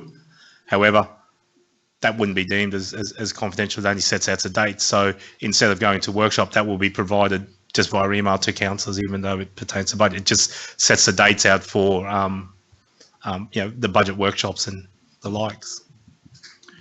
Mr Mayor, I have a better example. Well, Councillor, you have an example. Let's leave it at that and let you continue. We won't make a pejorative assessment of the prior examples. Say, for instance, we have IG Economics coming along and talking us about the state of the Scenic Rim Council economically. And we've had 2 of those briefings so far in confidential sessions. Would not that be an example of information that the public would like to know, and there's no reason why it should be confidential?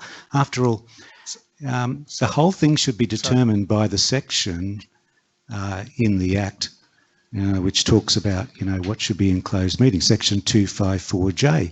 That should be the bottom line. That should be, is it a discipline or dismissal of the CEO? Is it industrial matters? Is it the local government budget, rating concessions, legal advice, health and safety issues, commercial negotiations, taking of land or formal arrangements with the state or Commonwealth? Anything other than that should be open to the public. Councillor, you're moving on from questioning. So I'm just caution again, we'll avoid the debating. I would observe that the .id presentations are based on the information that's available through the public portal. Can I clarify also, Mayor, if you recall, councillors, it was draft data, it was iteratively based, and it was based on quarter data that needed to be accessible in order to make those assessments. So there will be a point in time when that data is publishable, but not necessarily immediately after you're given that information, because it's draft information being worked through in the economic model in order to inform you of the early findings.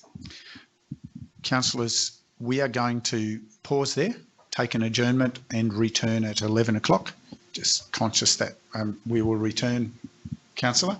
We'll just pause now for those who are listening in.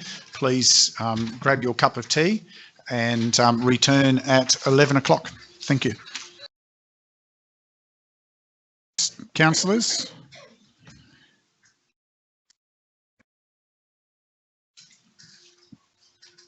Okay, councillors, thank you for returning, and gallery, trust that you're able to rejoin us. We press on. Councillor Swanborough, I believe you're about to progress with another question. Yes, Mr. Mayor. My question is in relation to page 31 of the officer's report. It says the confidentiality policy as existing and the proposed policy do not establish any process that delegates the authority to deem information confidential to the CEO. In view of what we've been discussing in relation to all of the avenues for the CEO to actually declare information confidential, including in briefing session, is this statement still true? Yes, it is, Councillor. This policy is about conducting your own risk assessment about what you want to do with information that you've received as a result of being a councillor. That's what this policy is about. It is no connection to deeming something confidential or not confidential. Yes, I believe it does do that. Well, if that is the case, why is a policy necessary? And will this policy ever be used against a councillor to deem a breach of any of this guidance that has been put in front of us? That would be a matter for the OIA. It's not the matter for a council to decide. The OIA would decide whether or not the policy has been breached. Can I ask a supplement to that? But there is an expectation for councils to have a policy in place. Yes.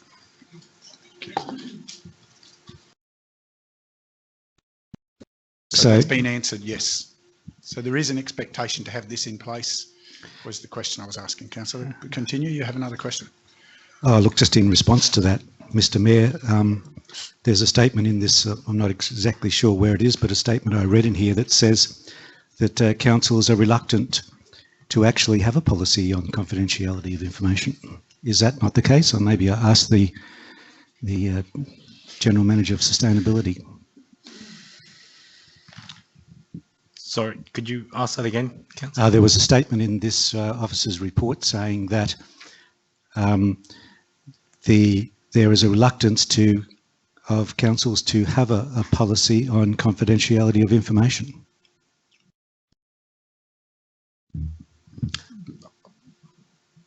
I'm not certain where it is, but I mean, there may be a view of reluctance, but we have to have a policy. That's I guess, the underlying.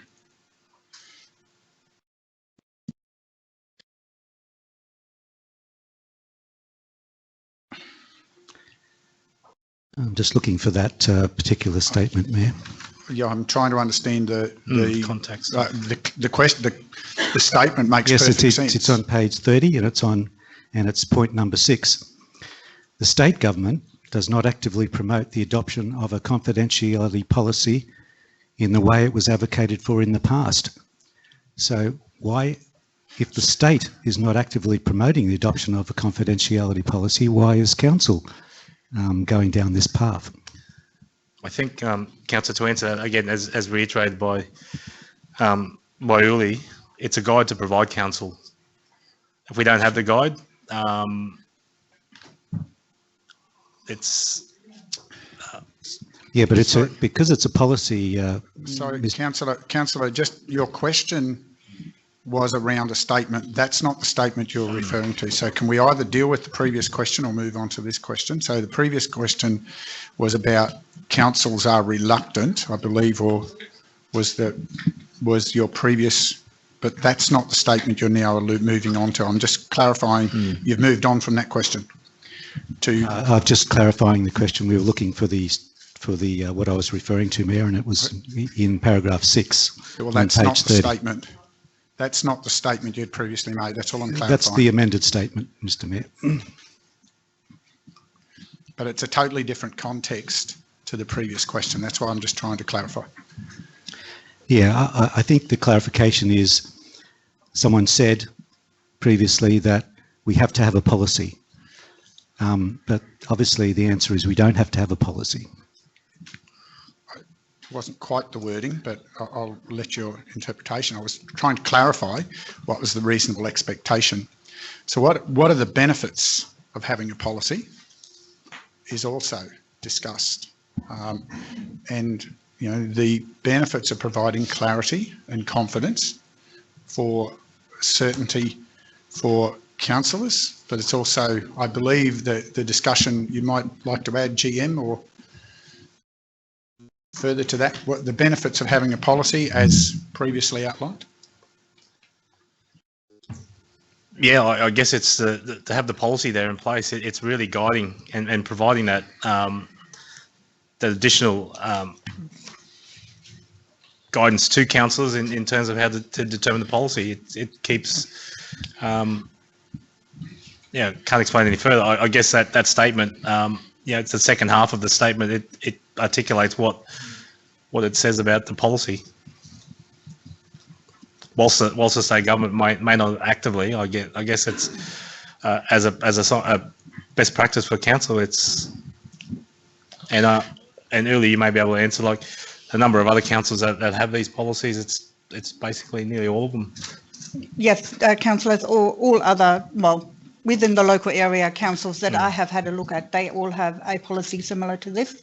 And the statement should probably be read together with the beginning of this report, where it talks about the Minister for Public Roads and Local Government back in 2008, putting around a circular to ensure that councils have a policy that deals with confidential information, because that was newly inserted in the Act back then. So there was a requirement to have a policy in the past. That requirement has not been carried through, but there's merit in having a policy, because if the OIA has to make an assessment whether or not something has been breached, if there's no policy, they cannot make up their own. So this is the yardstick against which you would be measured. Right, so it is a punitive policy which can be used against councillors if councillors breach the Act, yes. So are we therefore expanding the actual provisions of the Act by identifying... Point of order, councillor. It's a question. Policy. Yeah, but it's a policy. It's not a punitive. Can we not put pejorative terms in? It's a policy. It's not described as anything other than a policy. So let's not start putting pejorative terms in here. Let's stay objective and not start to try to debate. Just talk about the policy. I am. The question is, this policy adds additional requirements than what the Act says. And that's why I'm saying, you know, it's a more onerous thing, because there are additional requirements and interpretations of the law being placed on this policy. And you're asking councillors to adopt it, which means that we've adopted a policy, which means if we break a policy, then we are subject to... Again, point of order. Is the question, you're now making a statement rather, is the question about, are the provisions that are in here aligned with the legislation? Is that the question, rather than the statement, well, I was getting to the question, Mr. Mayor, and I needed to clarify that to understand the question. The question is, are there not additional requirements in here over and above what Section 171, I think it is, says? Yes or no? No. They're not? No. They're an explanation about how this is applied. Well, let's move on, because I'm not really satisfied with that, but we'll move on. In relation to page 43 of... Sorry, councillor, I've got to just take exception. The officer's given you an objective answer to the question asked. Yes, Mr. Mayor. Your comment suggests you're bringing the officer into disrepute. I just want you to clarify that that's not your intent, because that's certainly how I heard it. I clarify that that's not the intent, Mr. Mayor. Sorry, councillor, can I just finish, please, explaining? Councillor. Can I just explain before you cut me off, please? I look around the table and I see others interpreting that comment as bringing the officer's integrity and application to this report into question. So I'm just asking you to clarify that you're not meaning to bring offence to the officer, and please be cautious about your comments. Thank you, Mayor. Well, I obviously am not doing that, but I'm obviously only making judgments what is in the written word in the policy. And I think I'm backing up what I'm saying by words that are in the policy. And I'm saying it seems to me that there are inconsistencies in there and that there are additional requirements. So, Councillor, you can debate that when it's a motion.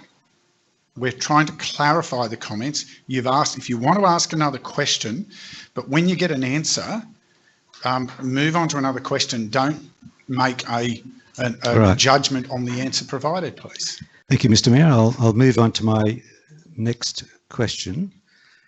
My next question is in relation to the definition of meetings. So on page 43 of the red line track changes, it talks about meetings includes a council ordinary meeting, a councillor briefing session, or any other meeting that a councillor attends which has formal meeting agenda. The question is, where does that definition come from? Me. There has to be a definition of what it applies to and what a meeting, it can be expanded. So at the moment, it is only meetings that have a formal agenda. It could be expanded to include an informal meeting in a pub when there happens to be 3 councillors. So is it not the case that our councillor and executive officer meetings have a formal agenda? They do. And that's They have a program. Look, it's called a program, but yeah, actually, if you go and look at the council's file structure, it's called an agenda. Could you tell me if there was an agenda, would it be classified as a meeting of a local government? No. So, Councillor, just to help you with the answer to your question, if you go to page 43, there are definitions of what a council and executive workshop is and what an informal briefing session is. And you had referred to the part just below that earlier about information. So the clarification's quite clear that there's only one decision forum that council has, or 2 in fact. We have special meetings and we have ordinary meetings that are our decision forums. And then the others are about the compilation, the other discussion processes are about the compilation of information. So just the clarification about what the nature of whilst they fit under the category of meetings for the purpose of clarifying how information should be treated, they are not ordinary meetings in the context of being decision forums, which is a different context again, and that's why those definitions, I believe, in my interpretation, can I clarify, that's the purpose, correct. Those definitions are in this document? Yes, that's correct, Mr. Mayor. And just a point of clarity, the file structure for the council exec workshop clearly states it's a program, both on the hub and also the PDF version of the program. Not sure what reference into file structures and. Do you have other? Look, the existing policy. That's my next question. The existing policy on meetings and other forums clearly defines that the council and executive workshops are not meetings of council, and yet in this report it says that they are meetings. So that's where the inconsistency lies, and that's what's confusing me. So we need to understand, are they meetings or not meetings? Councillor, I think it's clear a council ordinary meeting needs to be held under the regulations. Section 254, I believe, are the relevant parts of that, and they need to be formally called and diarised, etc., etc. And our councillor and executive workshops do not fall under that part of the regulation, and therefore are not meetings of the type that you're describing. So perhaps that could be amended, that particular paragraph on page 43. Perhaps that could be a matter for a motion. So again, Councillor, we are not at that point at the moment. We're asking questions to clarify. We don't have a motion before us as yet. The next question is, under the adopted meetings and other forums guideline, it says the CEO has the discretion to decide if information can be made. Councillor, can we stick with, we are not debating every policy of council today. We have a matter before us. If your question relates to the matter before us. Yes, it does. It's in this particular section now. Sorry, you're referring to the meetings and other forums policy rather than the policy around confidentiality of information. Can you limit your question to the policy matter we're discussing? Just shape your question so that relates to what everybody has access to today. Mr. Mayor, that particular policy has a statement about confidentiality of information, and it's the current council policy. So, Councillor, can we deal with this? And if you then believe there are points of inconsistency to other policies when this has been brought up to date to the new legislation, that might be a matter for further action and a recommendation. But we're not going to try and engineer all of the policies today. If the question is about, is this inconsistent with another policy, I'm not sure whether that's a helpful clarification. The clarification to the content of the report today is really what we're trying to focus ourselves to, just for the benefit of everybody who's prepared around the documents in front of us. Thank you, Mayor. Well, my next question is it now the case that any conversation in the same place by two councillors is to be deemed confidential under this policy? Does this not impact detrimentally on the public's perception of council that it is not transparent and the CEO does control the confidentiality of information in a council that passes policies that reinforce this perception? And sorry, you've asked the question. Let the answer to the question perhaps before you go on. I'm really sorry, Councillor. Could you rephrase that? I couldn't follow that thought. Sorry. On page 43 of the report, it strikes out the words under the definition of informal briefing sessions. Meetings are either organised or ad hoc or coincidental. This can be the result of two or more councillors attending the same place during which council business is discussed. Yes, Councillor, that's part of the new regulations. So it was struck out of the second copy of our report, but it was placed back in again on page 50. So it does. What could you tell me what regulation that is? Is in the local government regulations? It is in the updating regulation, in the recent regulation changes. Just that I've never come across that. Perhaps we could have a conversation separate to this. So it's in the new, Councillor, it's in the new regulations. That's what we had training around, Councillor. So we have a situation now where we have two or more councillors getting together at any place, at any time, having a conversation about any council matter, and this policy, according to the regulations, deems that conversation is confidential. Yes. That's the new regulation, Councillor. So that's why we had the training about it before this policy came forward. We had the training from the department. Okay, well, I think that's worth emphasising anyway, Mr. Mayor, if that's the case. My next question is in relation to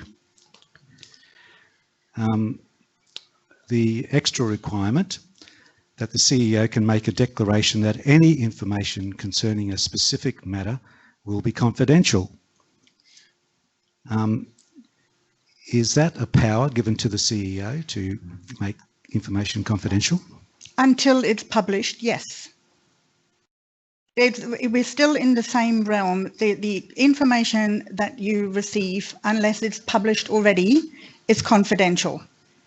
So there could be information that is available to you that you might think is not confidential, and the CEO, in the interim, until it becomes public information, can say it is to be deemed confidential. It's only an interim measure until councillors meet in an ordinary meeting and determine by resolution that it is not confidential. So one of the extra requirements in here is that information that's associated with any ordinary meeting is going to be deemed confidential. Until it's published, yes. Right.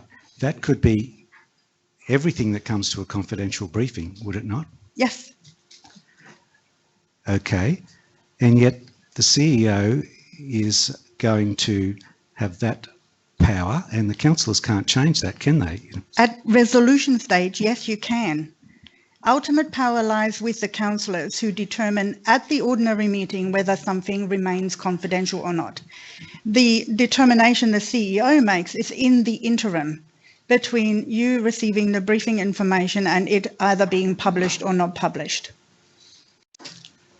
So we go to a councillor briefing session and we discuss all these items, including everything that's coming up to an ordinary meeting.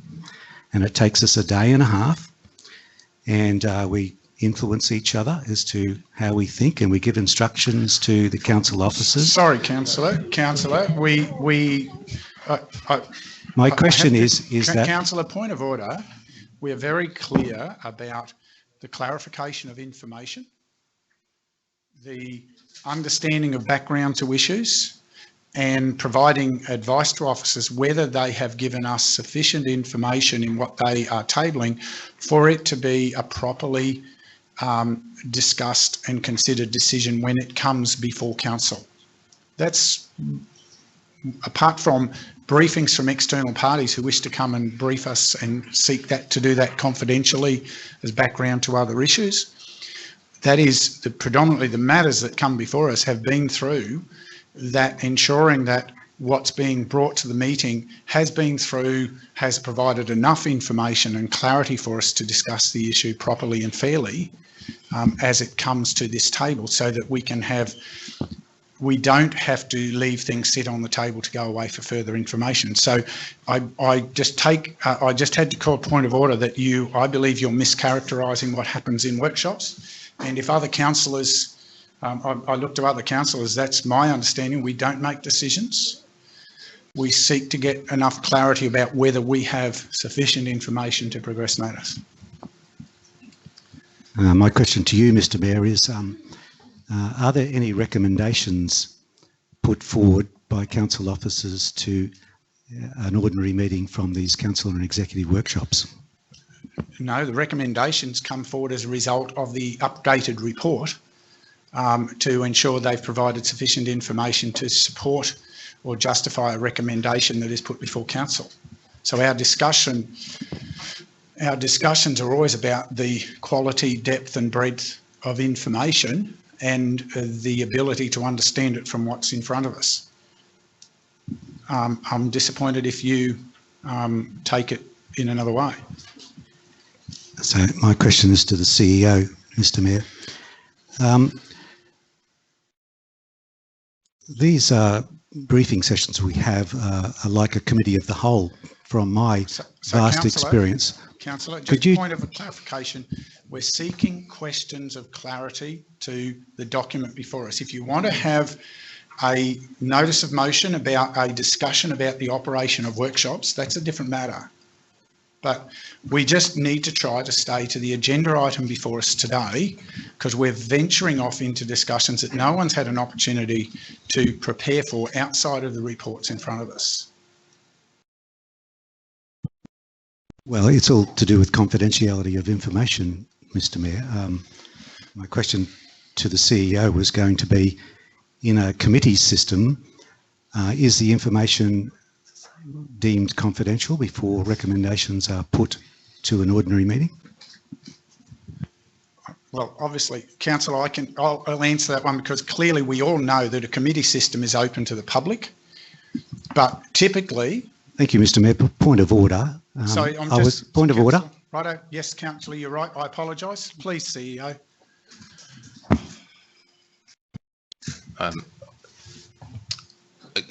A committee system can have confidential aspects and general business aspects with agendas released, and typically when council had a committee system in place prior to July last year, there would have been 3 agendas for each of the 3 committees. They would have been released on the internet, on council's website, in a similar fashion as we do for an ordinary meeting. The committee system didn't replace and doesn't replace a council and executive workshop. In the period when council, in 2019, for instance, before July, when there were 3 committee meetings followed by an ordinary meeting the next week, during that same month, there were 2 council and executive workshops. One was focused on planning matters and another on more general business. There wasn't, the committees haven't been replaced by the workshops, if that's the point of your question. So, Councillor, can I, seeing as you've opened this matter, can I just clarify, ask the CEO to clarify, in the structure and content of matters that now form part of our ordinary meeting agenda, how similar is the detail and the decision process to what was previously executed through delegation to committees? Well, to answer that question, Mr. Mayor, currently all of the matters are in one agenda. Previously, there were 3 agendas for each of the committees, and then there was also a ordinary agenda. So there were previously 4 agendas. Currently, for that same amount of information, we would have 1 agenda, which would be an ordinary meeting open to the public, would have ordinary business and also confidential business included. Councillor Swamborough, you had a further question? Yes, Mr. Mayor. I just want to ask the CEO if he could advise that because of his powers in various situations to deem things confidential or not, whether or not he will apply section 254J as his primary criteria for judging whether things are confidential or not going forward in view of the Belcara legislation. Sorry, can you just explain what 254J is, please? Section 254J sets out what can and can't be considered in a closed meeting. Well, it says what can't be, what should be considered in a closed meeting. Everything else should be open. It says discipline and dismissal of the CEO, industrial matters, the local government budget preparation, rating concessions, legal advice, health and safety issues, commercial negotiations, taking of land, and formal arrangements with the state or Commonwealth. Nothing more. So my question to the CEO, is this going to be the basis of the criteria that he uses in determining what is deemed by him with his special powers to be confidential or not? Councillor, just to clarify the question for the CEO, you're referring to what will go into the confidential part of an ordinary meeting. That's what a closed meeting refers to in the regulation. That's right, Mr. Mayor, but the presumption in the Local Government Act that all information is available to the public unless specifically deemed confidential, and the guidance for confidential not only for meetings but for everything is confined in section 254J of the Act. Well, I'd like the CEO to answer, then I'd like to get some further advice. I believe that's not quite, I don't agree with that interpretation, so I'm not going to debate with you. I'll ask for proper informed advice. CEO? Mr Mayor, that section 254 relates to an ordinary meeting agenda. And yes, the legislation is legislation that we as an organisation must adhere to.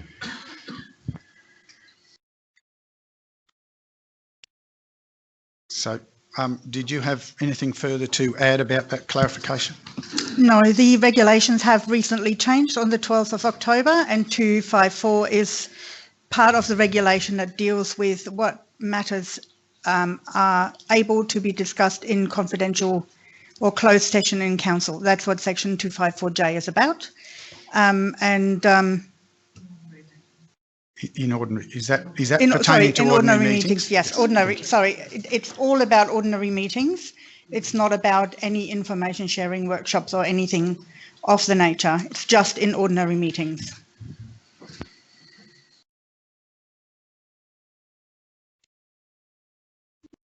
Councillor Swanberg, do you have any other question that you're wishing to ask? Mr Mayor, I'll just peruse through my notes here. In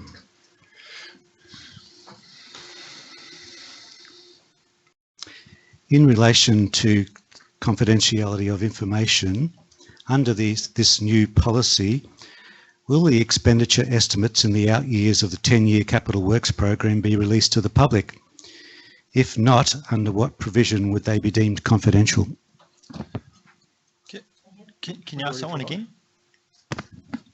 Under this new confidentiality of information policy that's to be adopted today before us, this is a question about the application of that expenditure.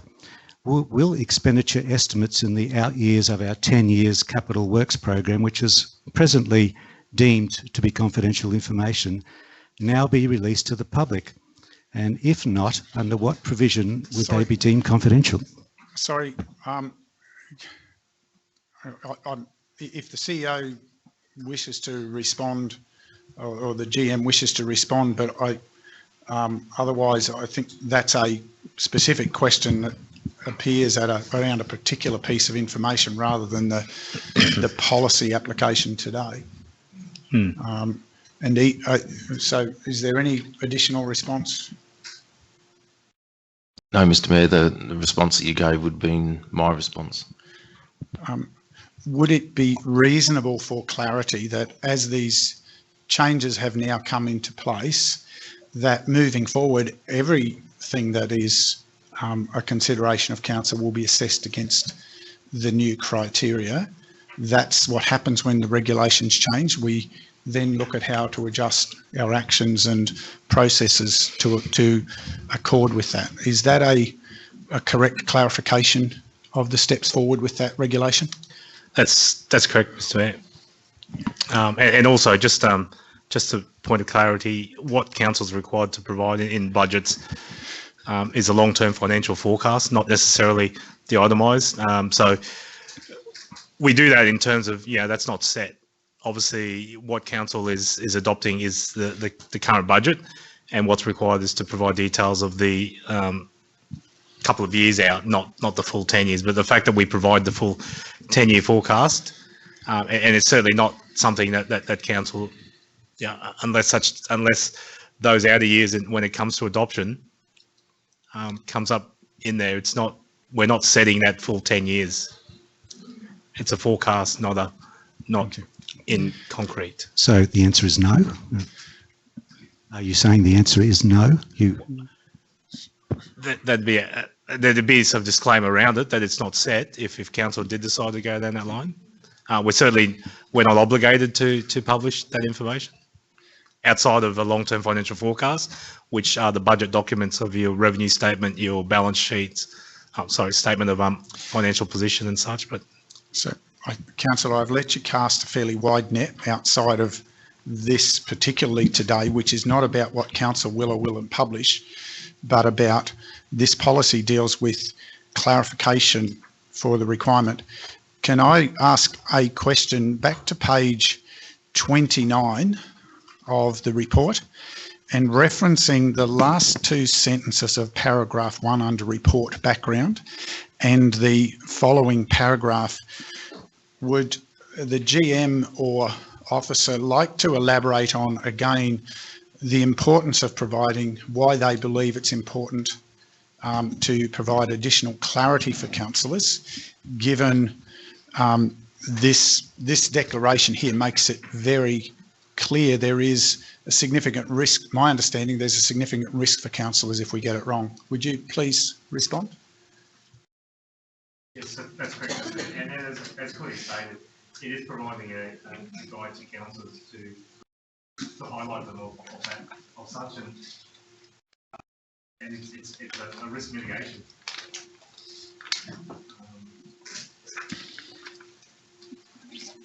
Thank you. Councillors, we've worked through a fairly comprehensive suite of questions and stretched into a number of additional parallel areas. We come to the end of that. I believe we have a recommendation before us to that. Yes, thank you, Mr. Mayor. The recommendation for item 11.6 is that council rescind council procedure, confidentiality for councillors, and to council adopt the council policy, management of confidential information of council by councillors. Thank you. I seek a mover. Councillor West, I seek a seconder. Councillor Enright, wishing to speak further. Councillor West. Really only to say that this is the new policy is something to be keeping councillors in a safe position, really. Thank you. Anyone seeking leave to speak against or wishing to speak against? Councillor Swamborough. Thank you, Mr. Mayor. Mr. Mayor, I think this particular policy probably goes one step too far.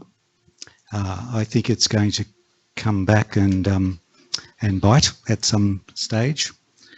I think the ramifications of putting all these additional descriptors into this policy are going to be used against people at some stage in the future, saying this is a council policy, even though it's not necessarily defined in the Act.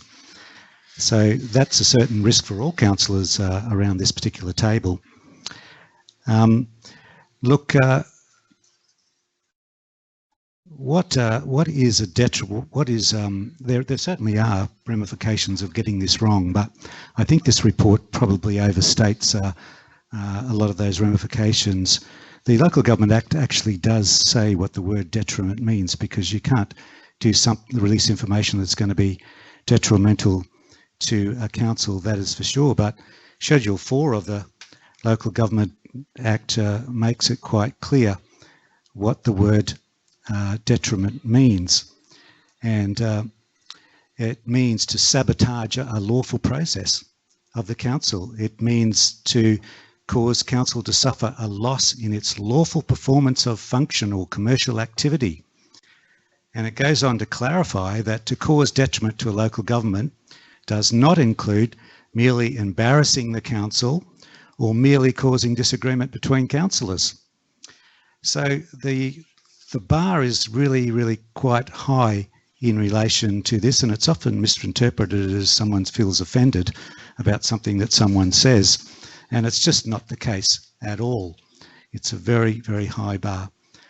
I don't believe this policy is at a stage where it's ready to be adopted. I think there's much more work that needs to be done. We've heard from the CEO saying, you know, we haven't really thought through the next step yet as to how it's going to be applied. I've got questions about town planning, how that's going to be done in view of the comments that I've made. I've got questions about the workshops and how they're going to run. I've got questions about this publishing of information, how that's, you know, going to work. I've got questions about information connected to ordinary meetings. I've got questions in relation to the disclaimers that we put on emails, which bind us up not to be able to forward them on to anybody or possibly discuss stuff in there with anybody.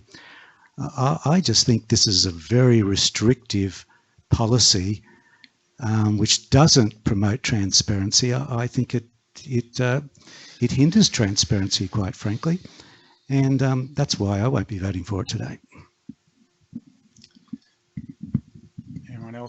Anyone else wishing to speak for the motion? Councillor McGuinness. Thanks, Mayor. I will speak for it, but with some comment with it that I think that what this does highlight is what we've been thrown by the state government to us, some fairly ordinary legislation, and I think it's what we have to work with, unfortunately. I share some of Councillor Swanborough's concerns about where it does go, some of this, but on balance I will be voting for it, but it's pretty sad where this has gone to from the I don't think it's left us with much other choice with what the state government's put in front of us. Thank you, Councillor. Anyone else wishing to speak against? Anyone else seeking leave to speak in support of the motion?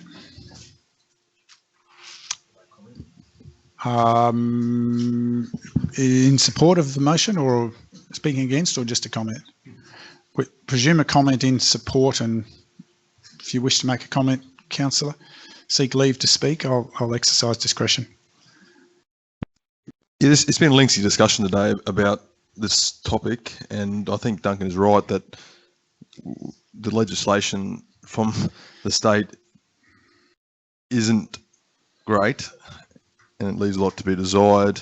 I'm just not sure this decision is ready to be made today, because there is still questions to be asked and things to be worked through. So I'm just not sure whether we've got enough clarity to make the decision today. Thank you, Councillor, for that observation. Anyone else wishing to speak to the motion? Before I hand back to Councillor West, I will speak in support of the motion.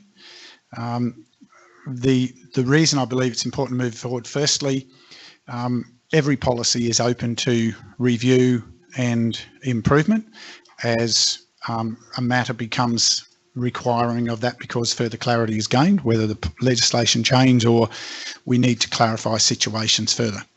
However, the step of bringing this into line with the latest legislation is important. The purpose of this policy is about providing reasonable guidance for councillors. It's not about creating a place that's punitive. It's about providing a cautionary framework to allow councillors to avoid falling foul of some of the punitive aspects that are out there waiting for local government to trip into them. And very conscious that it's in that context that this does take a conservative approach, which it gives us some trigger points to have discussion about how to release things. And I think for that, it's positive in that it provides a proactive framework for us to be thinking rather than tripping. The learning that the last few years has given is that intent is not a defence when you have crossed that line. So I'm supportive of moving forward on the basis that this gets us to a point where we can further develop moving forwards as we get better understandings or have issues that we believe need to be better addressed. That's the nature of policy. You continue to improve it over time. If you wait till you've got it perfect, you'll never get there. So back to you, Councillor West, to close off the motion. Thank you, Mayor. Just noticing. Not on. Thank you. This policy was last reviewed in 2016, so obviously it's very opportune to be looking at it now, and I guess as the Mayor said, there's plenty of opportunity to review it yet again if we need to, but certainly 2016 was quite a long time ago, so I'm certainly supportive of this. Okay, we have a motion before us, councillors, as read out and now moved. Those in favour? Those against? Okay, the motion is carried. Councillor Swamborough has asked for a division. Mayor, Division 2, 3, 4 and 6 in favour. Division 1 and 5 against. We move to item 11.7. Councillors. Thank you, Mr. Mayor. 11.7 is the revised acceptable request policy and procedure that has been provided to the council for their consideration.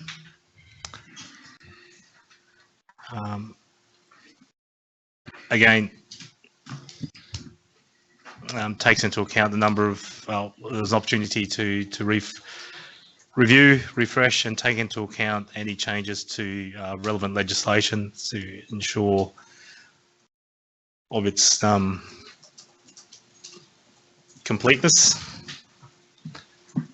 We take it, once again, the reports have been read, unless... Just before, just as a point of clarification, for those with us in the digital gallery, there has been an updated version of the proposed acceptable request procedure provided to councillors today because some typographical or definitional errors were identified in the version that was attached to the agenda. I don't believe, just for clarification, they don't change the intent or practical outcomes of the request. They change some of the definitional matters and typographical issues. That's correct, Mr. Mayor. It's from page 70 of the agenda, and it merely takes into account updating some of the missed or some typos around the nomenclature of some positions.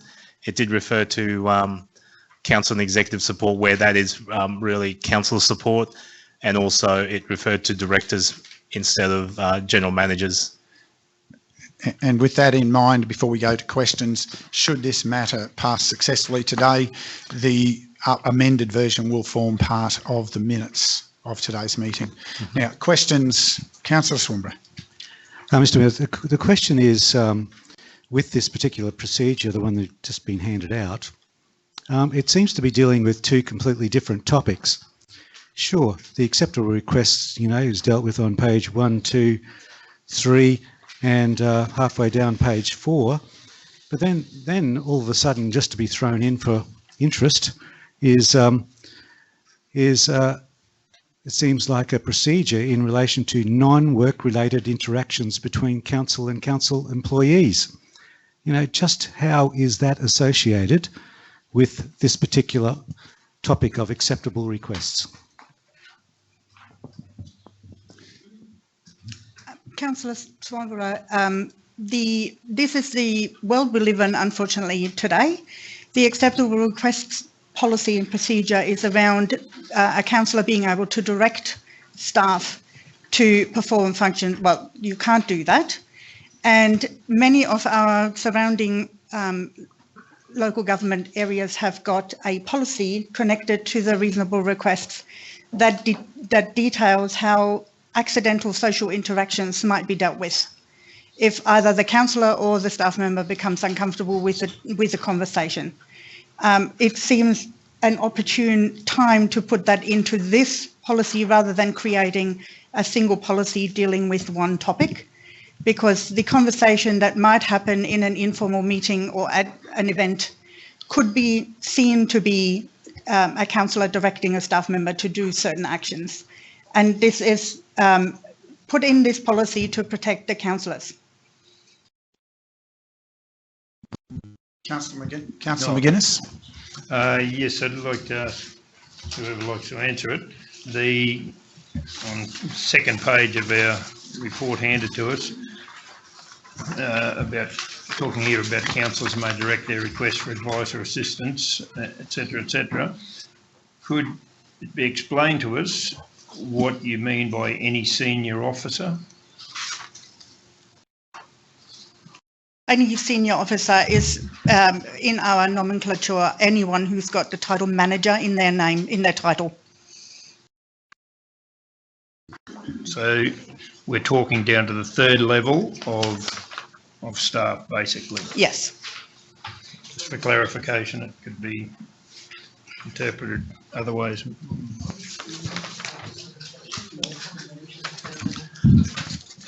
So, Council, there are some exceptions to that third level. There are a couple of positions within that are titled principal specialists that may act like a manager. Like, yeah, I think that's... They're not technically senior levels, but they're the subject matter. Further questions, Councillor Swimmer? Yes, Mr. Mayor. It's in relation to the provisions of Section 170A of the Local Government Act, where it talks about requests for assistance of information, which is a new section, and it's greatly expanded from the previous one under the Belcarra legislation. It certainly says that councillors, have an ability to request information over a broad range of topics, and we understand why that is, because we have an oversight role for the whole of the council, and that's quite clear. So it's a very broad role. My concern with this policy, and I understand... Sorry, Councillor. So I've got a question. We're not debating. Yeah, my concern says you're debating. Can you just ask the question? Yeah, well, the question will be to address my concerns, Mr. Mayor. Yep. My concern to the CEO is you are given under this policy quite a lot of discretion to determine, whether the council's role is being complied with, and of course you make the decision under this policy that if you don't consider that it's our role to have that information, then you can veto it essentially. And sorry, you're making statements. Can you just ask the question? So is your question about the clarity of the CEO's? My question is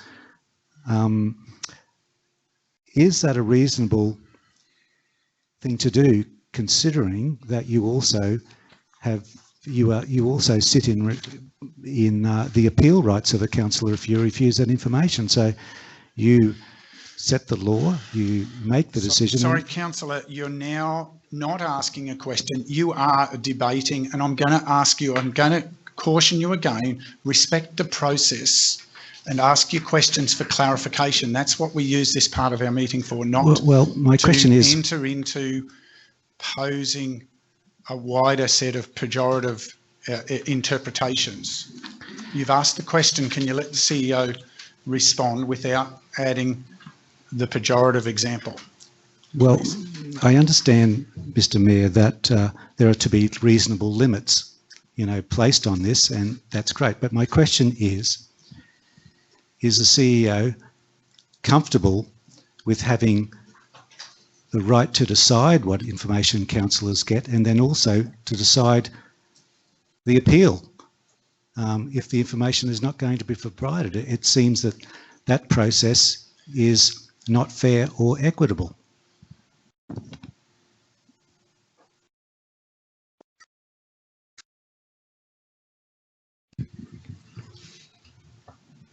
I think my comment there, Mr. Mayor, is that in the majority of situations where a councillor asks for advice or information, that the organisation effectively provides that information.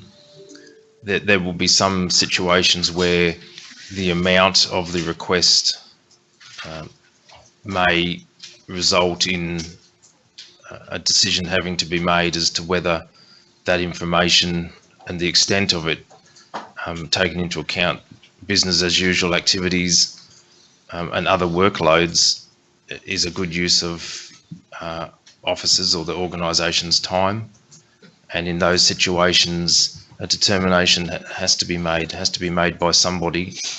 The CEO has responsibilities for the work performed by employees in the organisation and the employees, and council sets a a budget and an operational plan with very demanding goals and outcomes for the organisation to meet. So there has to be a point sometimes where if it is felt that a request is not reasonable, that a determination is made.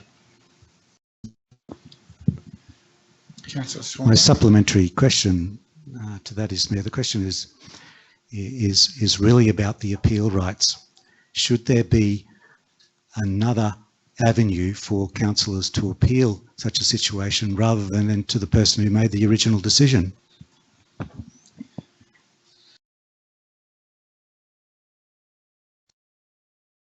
I don't think that's a question that the CEO can answer. I think that's a question for councillors to answer. The process to date works satisfactorily in the way that is described in the policy.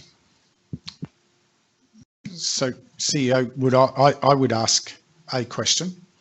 I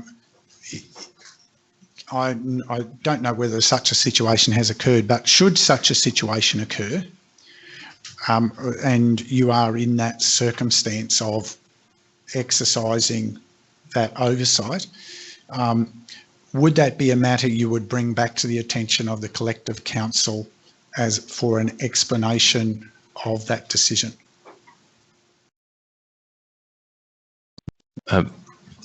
Often the answer to that would be yes, but often a councillor in making a request that is denied would usually then refer that to yourself and the other councillors in terms of the request and whether the determination has been correct. And I can think of one of those occurring in recent months where council sought some other advice and an alternative outcome was determined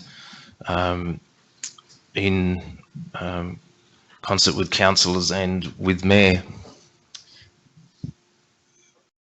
Thank you, CEO. So there is, that's a good clarification of how the process can come back to council's oversight. Thank you. Councillor Swanbury, you have a further question? Yeah, my question is in relation to determining, the role of councillors, and I'm certainly understanding why this legislation was put in place by Balcara, because it's a check and a balance put in to local governments, by the government to give councillors access to a lot of information because of what happened in Ipswich. So my question is, if I was to ask for information in relation to activities of a mayor or CEO to get information, would that information be provided if I, in my role as oversight of what's happening in council?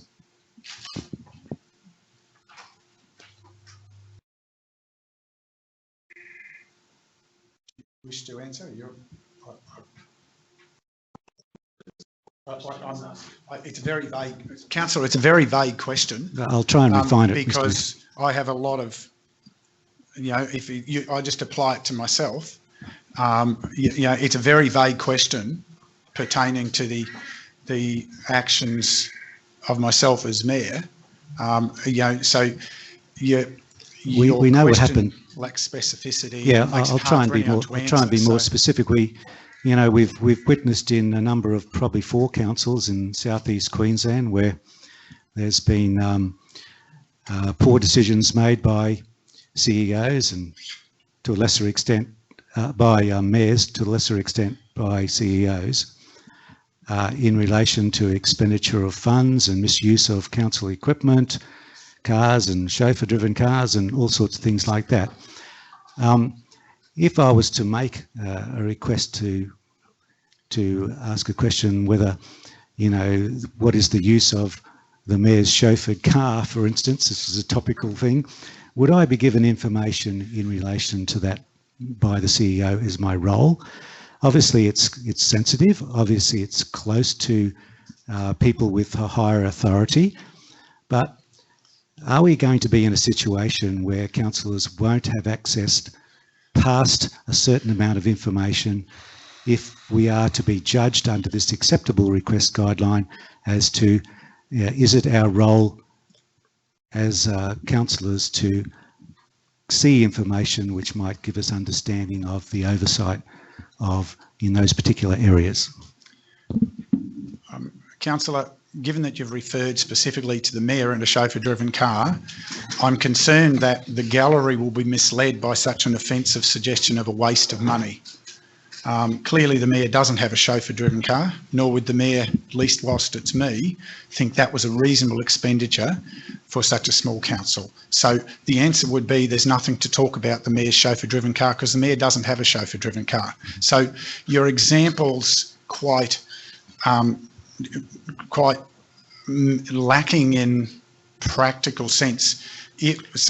Again, without trying to elaborate into a whole, can you just narrow down a simple question, Councillor? Well, Mr Mayor, I was making reference to 4 or 5 other councillors in South East Queensland, and the chauffeur-driven car example clearly referred to what happened in Ipswich City Council. You referred it to me, Councillor. You referred it specifically to the mayor's chauffeur-driven car, talking about me. So if I said if you had one. So, Councillor, can we just stay inside the realms of? I'm just trying to get to the issue of, is it likely that councillors are going to be stopped under this policy from getting sensitive information which they may require in their oversight role as councillors, as required by Belcara legislation?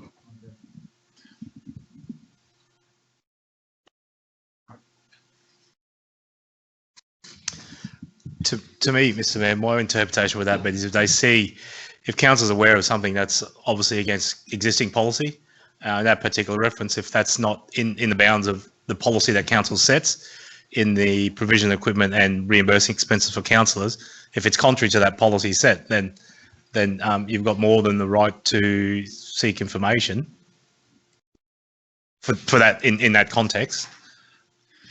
And then, we've recently undertaken training for public interest disclosures that identify things that are being performed that are contrary to council's mandated policies. So, without getting into details, I guess that's the avenues. Could I just ask a further clarification of the CEO? Was I right in my understanding of a previous answer that where a request for to those in the gallery, apologies, we were beset by technical difficulties that gave us a total outage, so we have paused the meeting and we'll now continue on with the discussion of agenda item 11.7. So proceed. Were there further questions for clarification?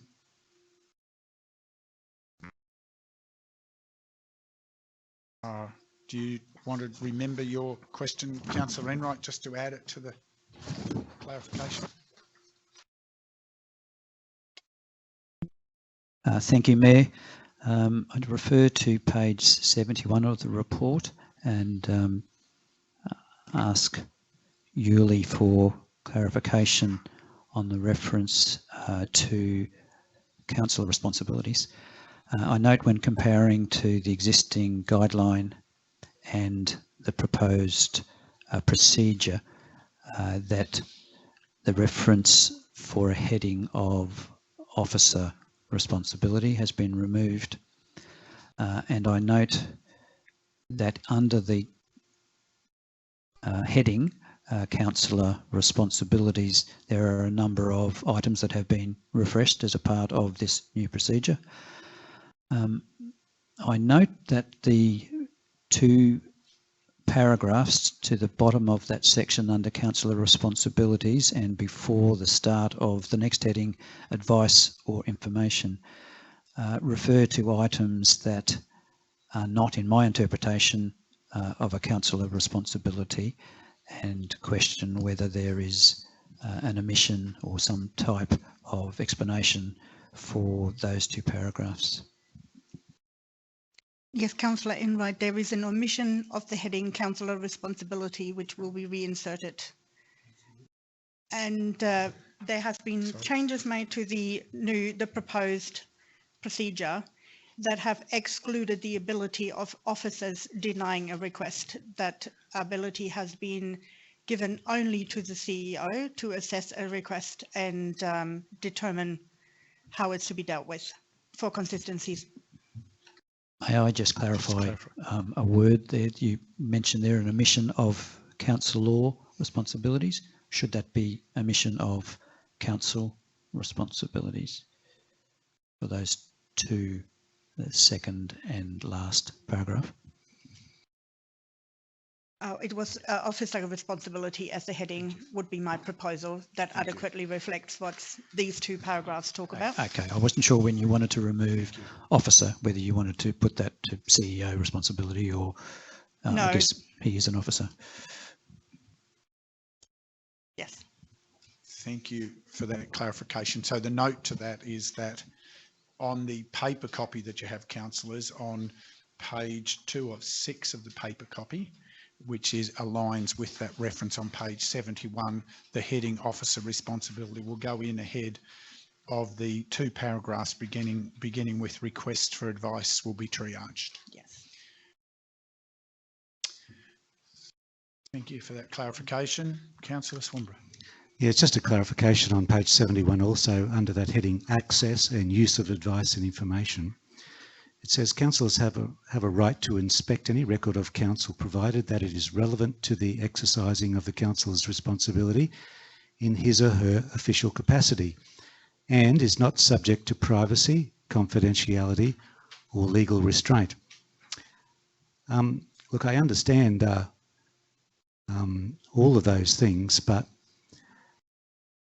subject to privacy, confidentiality and legal restraint, we are entitled to those documents as councillor.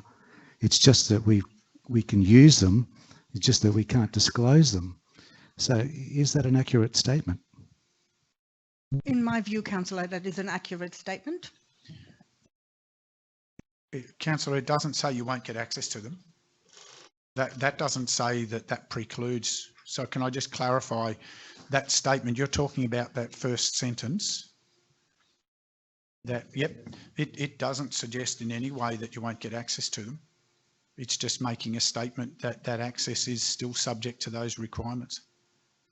So, yeah, thank you, Mr. Mayor. But it does say councillors have a right to inspect any record of council provided that it is relevant to the exercising of the council's responsibility in his official capacity, and is not subject to privacy, confidentiality or legal restraint. Correct.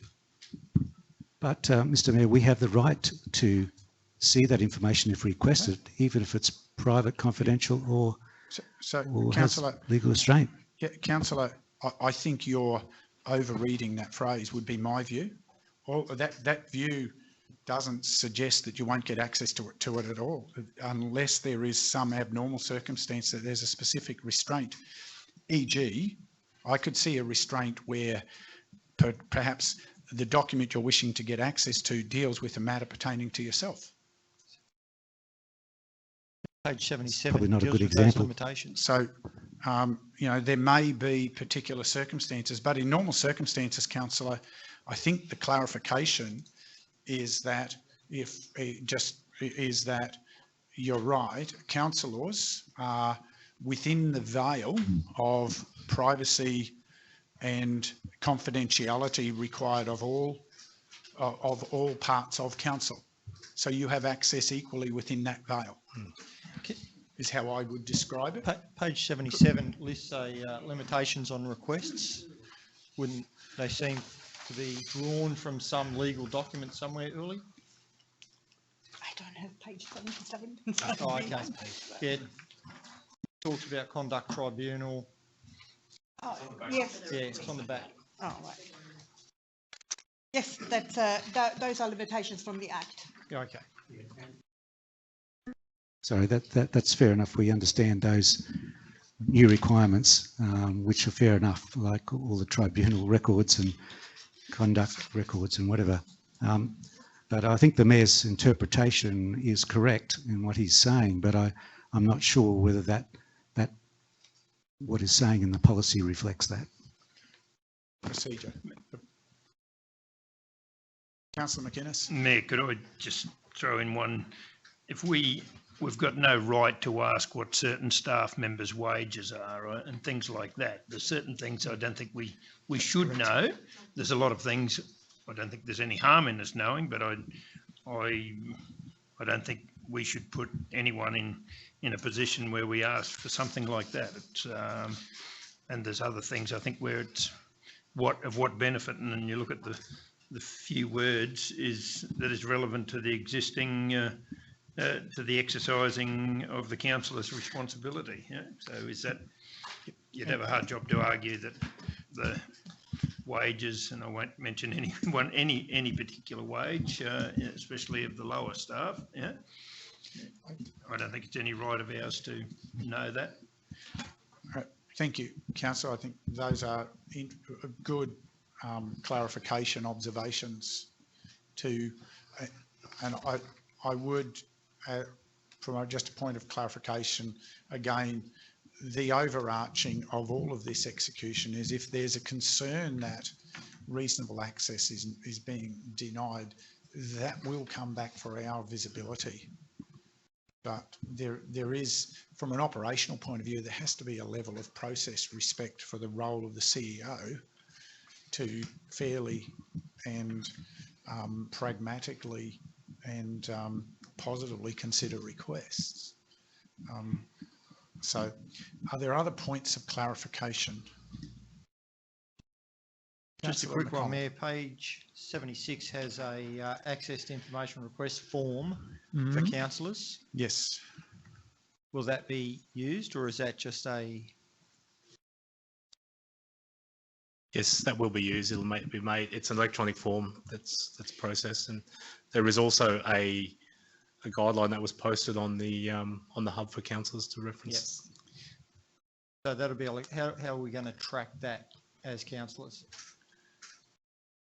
Sorry, Councillor, do you want to elaborate on that? As it's got submit the form. So how does that then get tracked by us? It gets submitted, but where's our record to say this is what we've submitted?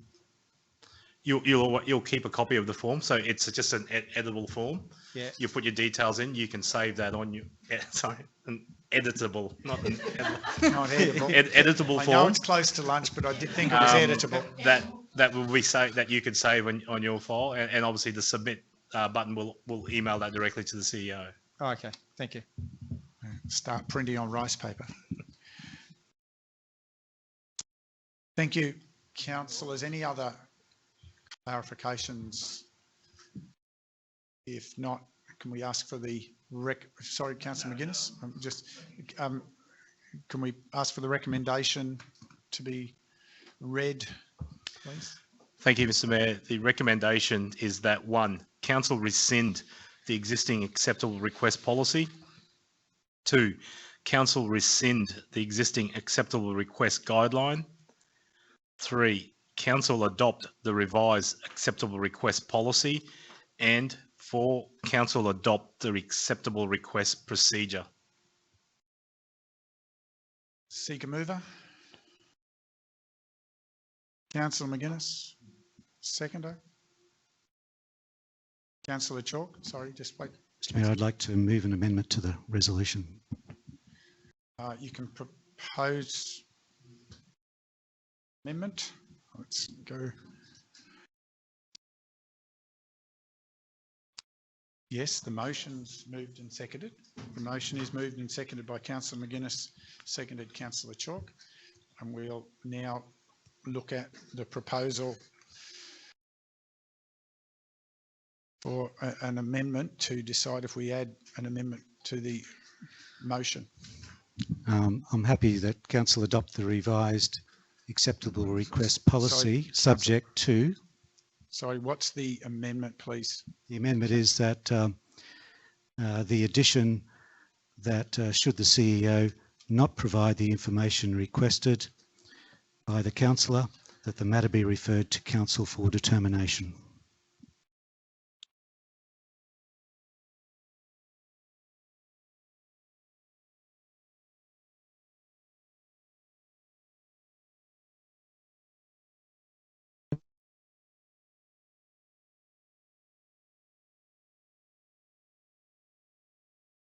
Councillor Swanborough, you're moving that. Do we have a seconder?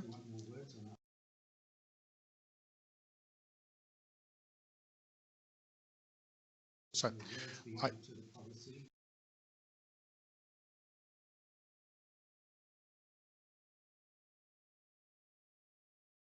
yep. So my concern is that you're making an addition in the guideline. You're amending the guideline, or the policy. Sorry, you're amending the procedure. So I'm not sure your amendment. It's the amendment to the procedure, but I'm not so that's not.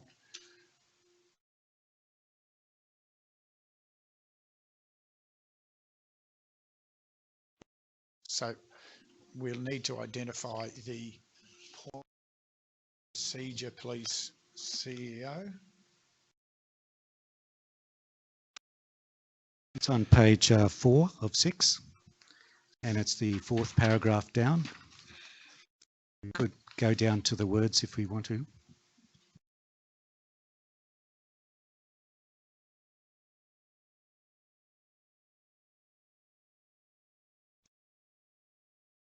If after the review the CEO confirms that the advice or information requested is not deemed to be required for the councillor to carry out their official duties, or is an unreasonable impost on the business as council, the matter may be, you could just put in the words there after that, the matter may be referred to council for determination.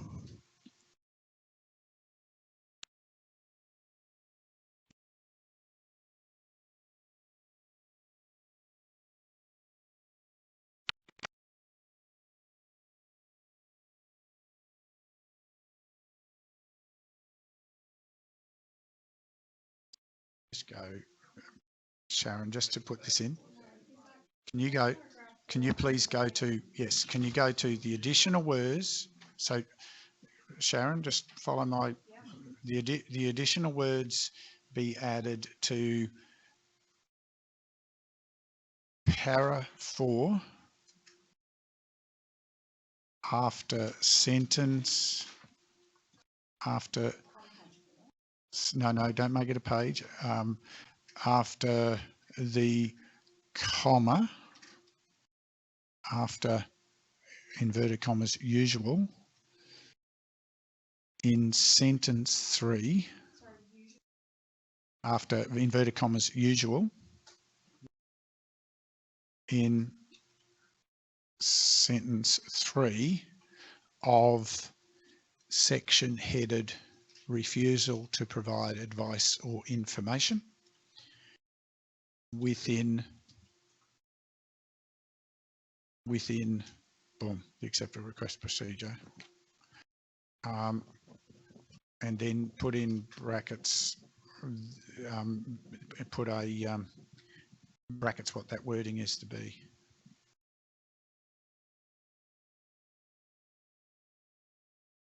So pull out that centre section, pull out, yeah, that bit there, yes. And then a new sentence that the rest of that sentence will then form a new sentence starting with the councillor has the opportunity. So you don't have to put that in here, but just for clarification from a grammatical point of view, the rest of that sentence would then be a separate sentence. Okay, we have a mover in Councillor Swanborough. Do we have a seconder? Councillor McConnell. Anyone wishing to speak to the proposed amendment, for the amendment?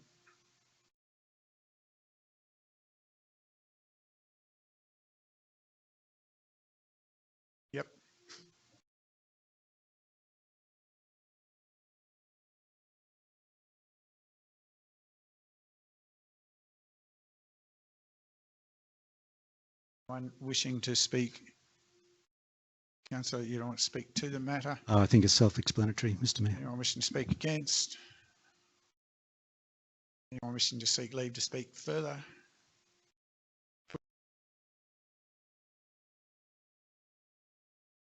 Motion, the amendment. Those in favour? It's carried unanimously. We now move back to the amended. Excuse me, Mayor, may I propose an amendment? So long as it's not an amendment to the amendment. No, it's an Further amendment Councillor, to the procedure. Yep. So what's the additional amendment, Councillor? Is it to the motion? It or is to the procedure. Procedure. Yes. Thank you, Councillor. I propose that the section titled non-work related interaction between councillors and council employees be deleted.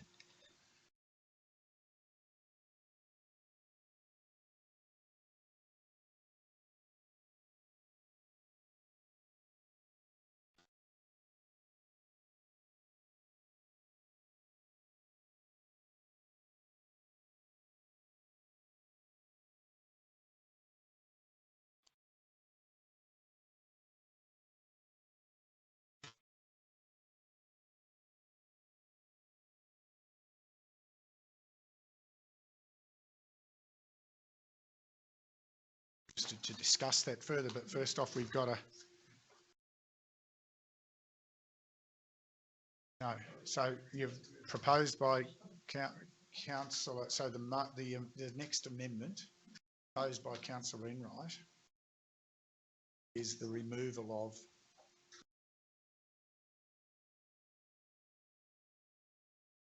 Councillor McConnell for the sake of discussion.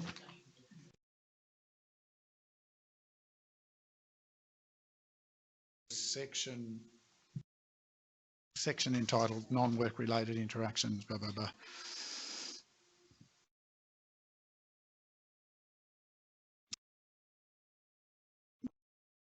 Councillor, before we get into debating it, can I ask why you believe that's not an appropriate clarification? I thought it provides certainty to protect councillors as well as officers. Thank you, Mayor. I'm happy to speak to the proposed amendment. Look, I think this procedure does provide good protection, and I think there are some good outcomes with this policy. It provides a structured approach for council's request. It outlines the correct communication between councillors and staff. It outlines what is the reasonable limit for requests, and it facilitates the avenues to access information and advice. My greatest concern probably is the inclusion of this section of the non-work related interactions between councillors and council employees when it's outside the work environment. My role as councillor is not a Monday to Friday 9 to 5 role. I engage with people 7 days a week at any time of the day. And if I give you an example, just recently I was out on my bike last week, 6 o'clock in the morning, and met up with a group of fellow cyclists and stopped, and I was questioned about a council related item. We had a conversation about the concerns. This person was an employee. As a councillor, my constituents come from a wide range of backgrounds, including employees of councillors, and I believe that being an employee of council, they still are entitled to talk to their representatives, their councillor. And look, I note that this additional policy, this is a new section that's been added to our guideline. It comes word for word from both the Ipswich and the Logan City acceptable request guidelines, and this may be something that is necessary in the large neighbouring city councils. I've researched similar sized regional councils and I think that which is a more appropriate comparison, that of Lockyer, Somerset and Southern Downs. There's no mention of this section in these regional council acceptable request guidelines, and I don't believe it should be a part of the culture of our council. We have gone through extensive efforts to change the culture of council through the Refresh and Refocus program. We are working through our customer centricity project to break down the barriers that have existed in this organisation for too long. This move to prevent any interaction between councillors and employees away from council, in my view, is an extraordinary retrograde step back to the dark old days of the medieval castle that we are trying so hard to break down, and contrary to the aspirations of our customer centricity project. I also believe that the suspected breaches of this proposed section that a councillor may constitute, that for a councillor may constitute councillor misconduct, is draconian and hugely excessive.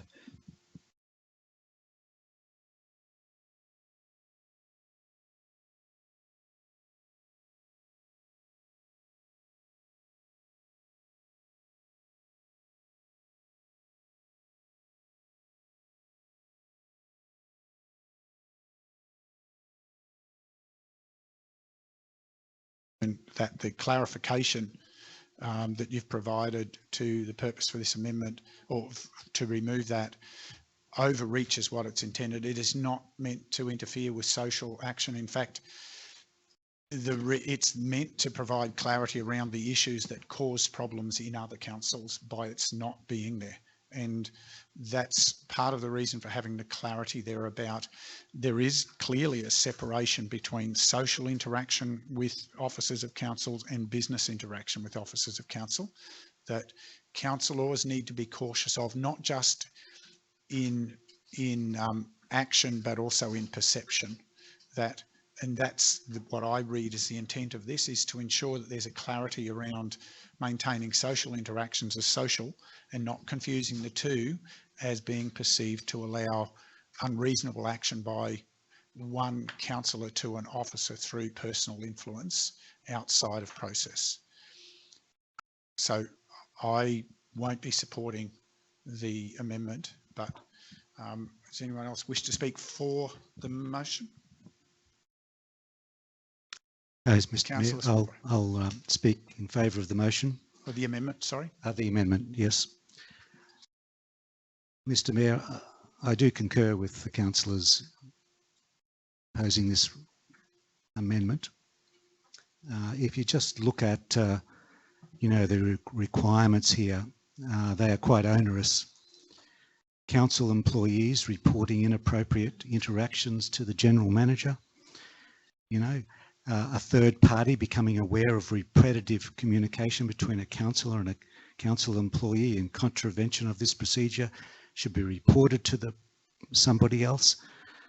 I mean, this is setting up, as the councillor says, an untenable situation where we have a culture of everybody really looking at opportunities to find inappropriate behaviour or deduce inappropriate behaviour where none may exist, but just a normal friendship. And I think it's just a step too far. Councillor McInnes? Yes, I'd speak against the motion. I think there's room there for us to talk with the community members, and they're entitled to, whether they're council employees or not. I believe there's enough words around that you can have those conversations as long as they're not stepping over that line. And I think it's sufficient there in my mind to actually keep those lines separated. Councillor, anyone else wishing to speak? Councillor West? This is against. Anyone else wishing to speak for first? Look, I just want to to acknowledge that I too felt concerned when I read it the first few times. So I do share where Councillor Enright and Councillor Swanborough are coming from. But I suppose after having the officer detail more information about it, you know, I do believe it is probably yet another mechanism to keep us all safe in our dealings with council. But Chair, it does look a bit alarming when you see it like that. But it is the world that we live in these days. Councillor Enright wishing to speak any further? Thank you, Mayor. I believe this is an example of the pendulum swinging too far the other way. I fully recognise that there need to be mechanisms to protect us as councillors, to ensure that we know where the boundaries are and that we don't direct any staff. This section to me is dangerous for us as councillors, for what could be perceived as having a friendly conversation with people that I've known all of my life or for many decades, and could be perceived by a third party that repetitive communication could be seen as being a way of directing staff. I think we can talk with staff outside the council environment, outside the work area, because we all do. We all have friends and family in and around the community, and that's why we are community representatives. The important thing that I believe has been outlined in this policy is that how that information is used, and that we are within our conforming to the requirements of the Act to ensure that information is not a directive to any staff. This is, for me, it's a real concern that having a coffee with someone who happens to be an employee could be seen as being a directive. So, and I think the policy doesn't. It talks about repetitive interactions. Now, I guess, what's the determination of repetitive? I guess any more than one is repetitive. So I just think that this policy would be a stronger policy with the removal of this section. Okay, we put the amendment to the vote. Those in favour of the amendment? Those against? Call a division. 4 is divisions 1, 2, 4 and 5. Against is Mayor Division 3 and Division 6. So the amendment is carried and now becomes part of the motion. So the motion still reads in the 4 parts with 2 additions that relate to amendments to the procedure.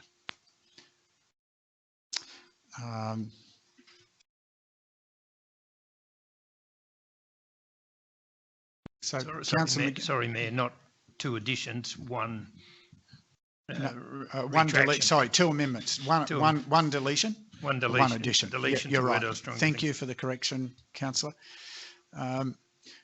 So, Councillor McGuinness, I believe you were the original mover. Now, you wish to speak in the context of the motion?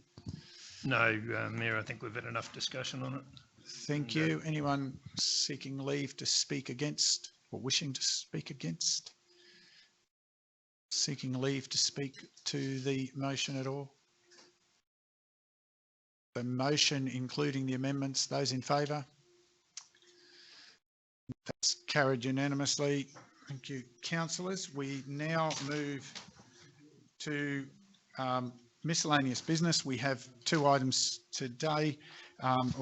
First off, Councillor Swanborough, I believe you have a matter to table for councillors. Yes, Mr. Mayor, I have a petition of it's a what do they call it, a change.org petition with 250 names that have signed it online, and the wording is that the Tamborine Mountain Botanical Gardens name should not be changed.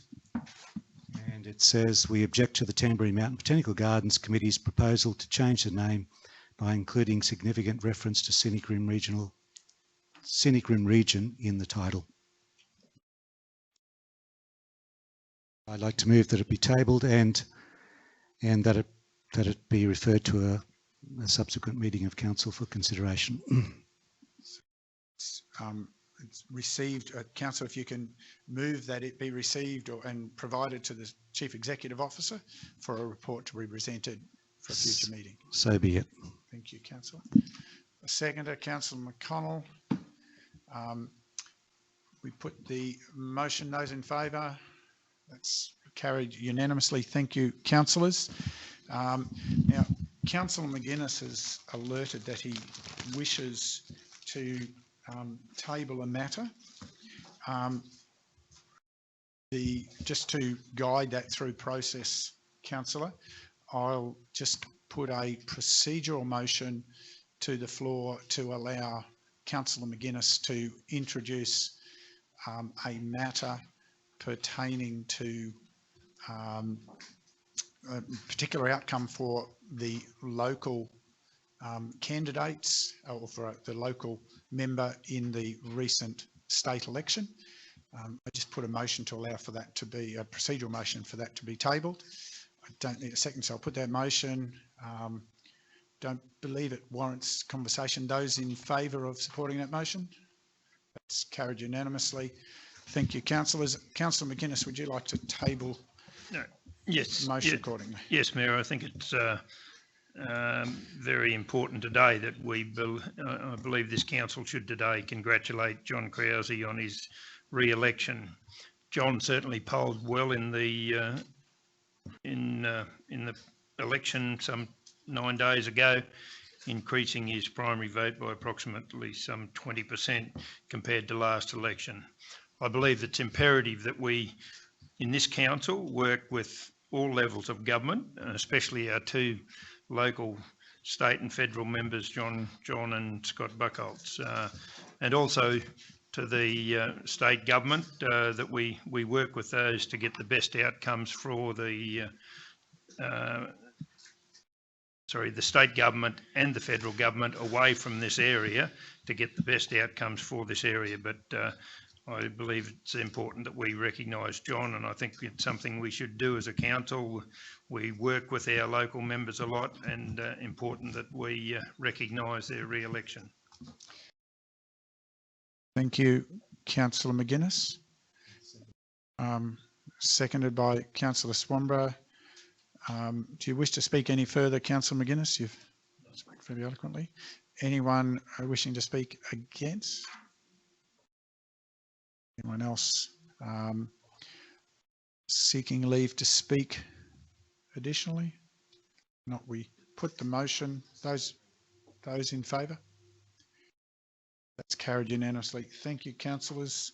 That brings me to the end of business for the meeting today. Therefore, apologies to the gallery for our technical challenges along the way. Thank you for your persistence with us. We'll continue to deal with the vagaries of the modern world. However, we will bid you good day and close our meeting. Thank you.